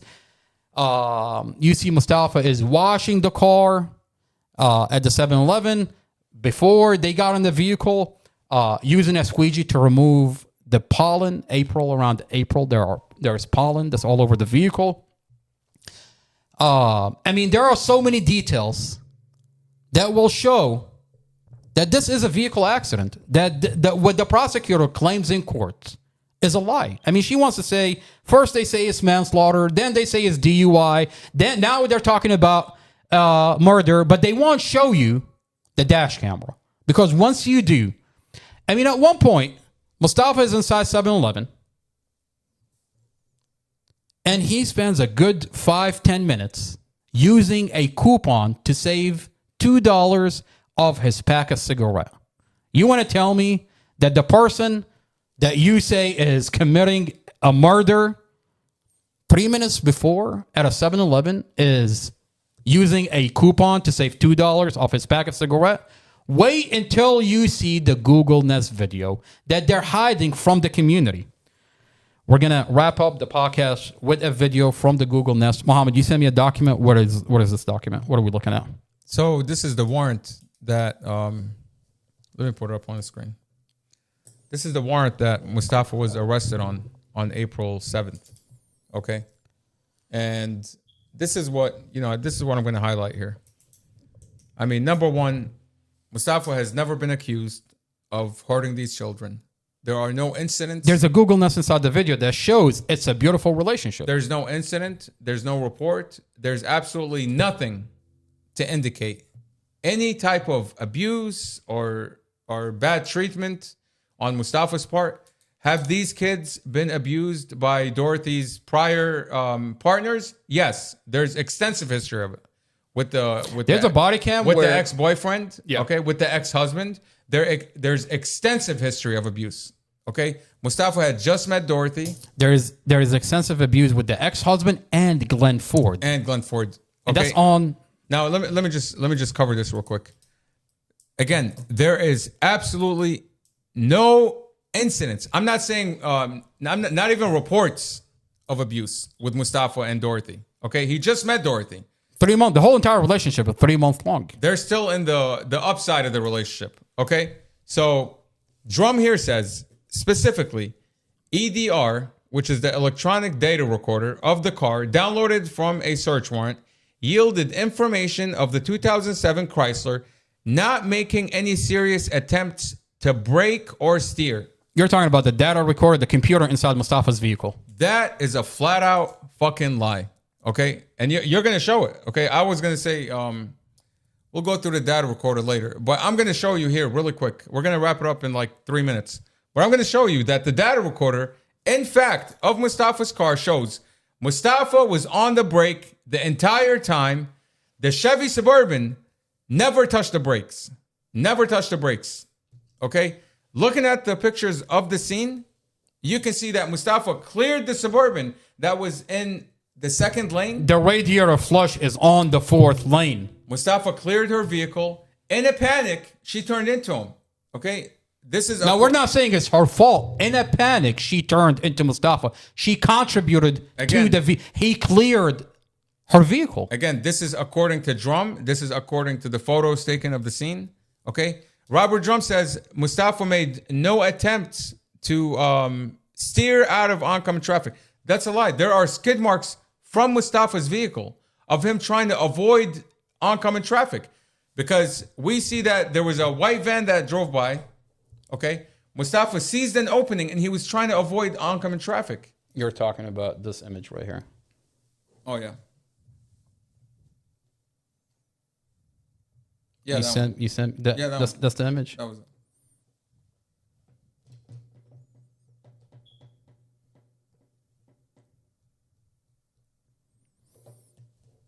Yeah, this one, you sure? Yeah. Oh yeah, this is it.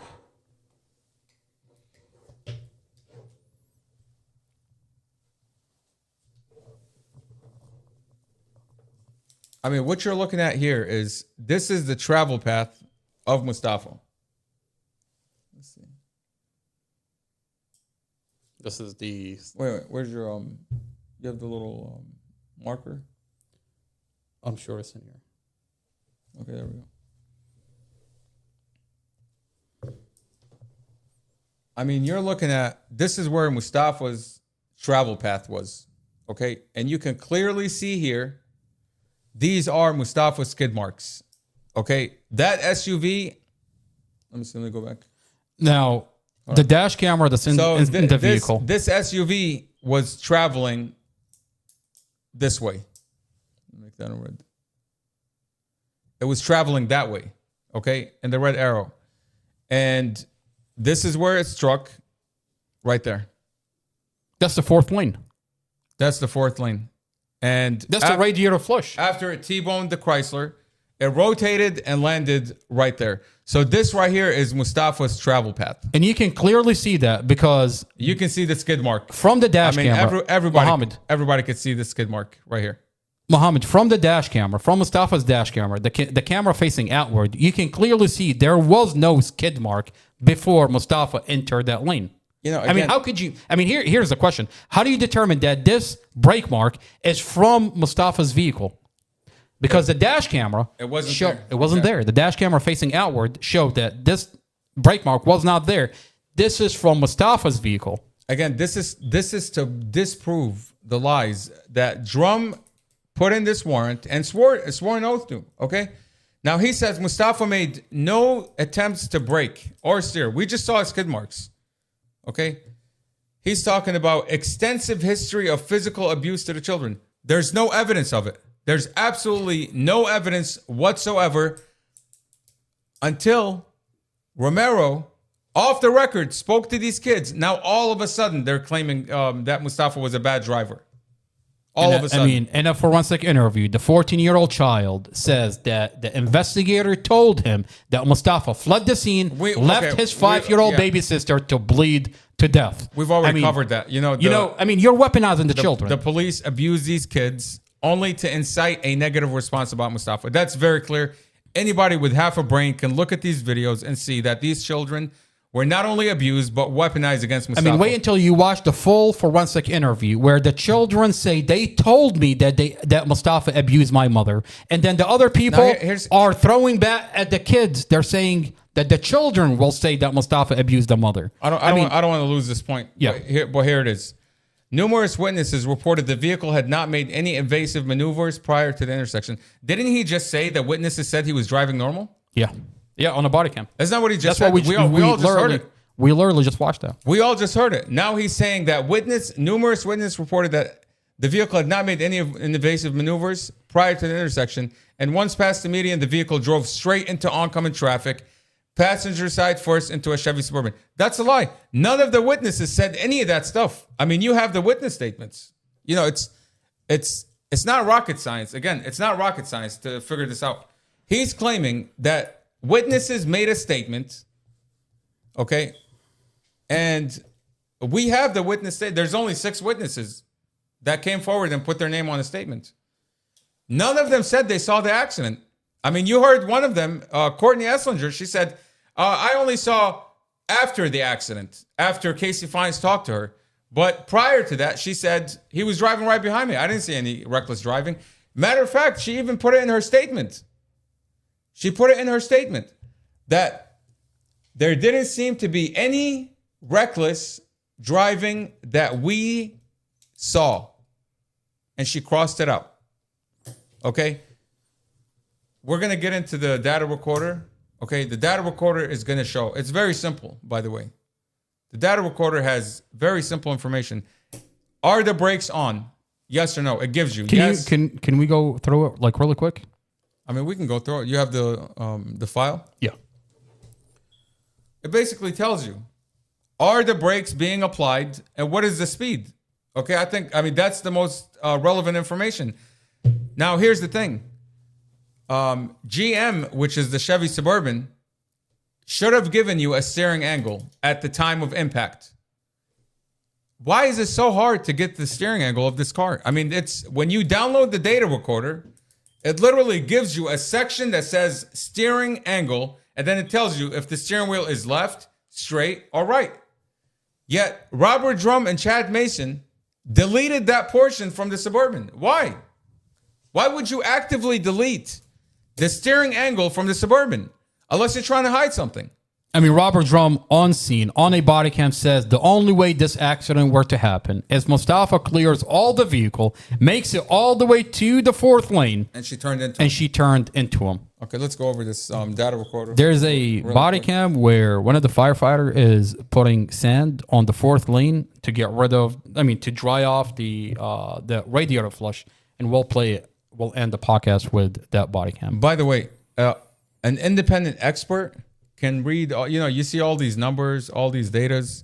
These can be plugged into a database or system, and it's going to give you the steering angle. Yeah. You know what I mean? Essentially, that's why they're terrified. This file is sealed by Commonwealth Amy Ashworth. There's a reason why it's sealed. You're in possession of it. And like this is... she's terrified. This is the pulse, crash pulse. It gives you what kind of shock went into the car, whether it's left, right, forward, or back. It gives you all that information. You can clearly see here, like, what's going on with this Suburban, okay? Before it got to 0 miles per hour. It gives you the G-force, okay? So there was, look at this. There is positive and negative G-force on this vehicle multiple times before. So when it impacted, you're going to be able to tell if this vehicle veered right or went straight in. We're going to be able to find out. 2 years and they haven't reconstructed. Why are they so terrified to reconstruct this vehicle accident? 2 years and they haven't reconstructed the accident? They're terrified of an independent expert getting close to the Suburban. Getting close, just looking at it. They don't want it. Of course, it's going to show that Mustafa cleared all the vehicle, made it all the way to the other lane, and the SUV turned into Mustafa. The prosecutor wants to say this is premeditated, that Mustafa did this on purpose. How could it be on purpose if he did everything he can to avoid a vehicle accident? If he made it all the way to the 4th lane and the SUV is the one that turned into him. If his foot was on the brake the whole entire time. Okay, take a look at this. Okay, I mean, this is a very crucial piece of information here. You see, I mean, you see the time, accelerator pedal. Okay, look at the accelerator pedal. Okay, this is on the SUV. This is on the SUV, and this gives you the other vehicle. The Suburban gives you 5 seconds Yeah. of pre-crash data recorder, which means from the moment of impact, it gives you that moment and 5 seconds before what the vehicle was doing. Now, you look at the accelerator pedal, 6% at -5%, -5 seconds. So 5 seconds prior to the accident, she was at 6% on the pedal. 4.5 seconds, she's 14%. On the gas pedal. On the gas pedal. Okay, so she's speeding. So she's giving gas to the car. Yeah. Okay. 4.0, 3.5, 3, 2.5. 2 seconds prior to the accident, she's 14%. No change. 1.5 seconds, she's still at 14%. It's not until 1 second prior to the accident that she lets off the gas. And you look at this where it says brake, service brake. Let me see. Can you edit this or no? Can you like write on it or no? No, you can't. You can't change it. Okay, you see on the third column I where mean, it if says you snapshot it, where it says service brake, Yeah. where it says off, off, off, all these offs, that means the brake is not being depressed. Okay, when you tap on the brake, your rear brake lights come on. That means the circuit is on. So it's off the entire time except for the last half second. Here, now you can manipulate it. Okay. So I mean this is what we're looking at here. You're looking at the service brake switch circuit. Okay? I think your iPad just died. Are you fucking kidding me? Okay, on that note, when we come back on this podcast, we're gonna continue going over the data recorder and Mustafa's computer, and we're gonna go into a detail into the computer inside the vehicle. We're gonna compare it with the warrant. We're gonna compare what Robert Drum put on his warrant and his interpretation of the data recorder that he fought. I mean, this is the problem. This investigator, not only did he falsify Mustafa's statements, he falsified what the data recorder says. What the data recorder says. And this is a giant problem because the prosecutor and they sealed it in all court off so that you can't determine what is this data recorder show. You're not supposed to be able to tell. We'll get to the bottom of it. Just take his word for it. The community will get to the bottom of it. Mustafa's file is being leaked on the internet and is being live streamed on the internet, on YouTube, under Not Another Boring Podcast. Are you fucking kidding me? The camera is out too? So. Well, I'm going to sign off. This is Not Another Boring Do me a favor. Podcast. Open that box right there. There's a box right there. What is it? I'm going to tell you what it is once you open it. Do me a favor. Open it on camera. This is a box sent over from Becky, an individual that has been tracking Mustafa's story for over a year. Becky, I love you, ma'am. I love you. I love you. I love you. Thank you for being there. Mustafa has a community that's tracking and finding out what they've done to him for 2 years. Mustafa gets in a vehicle accident, loses his family in a vehicle accident. And instead of grieving properly the loss of his family, this is a vehicle accident. This is Not Another Boring Podcast. Mustafa Al-Jazari, through the police body cams, Judge Carol Weimer, under the microscope. Becky, I love you, ma'am. I want to thank everybody for being there. This is Not Another Boring Podcast. Mustafa, through the police body cams,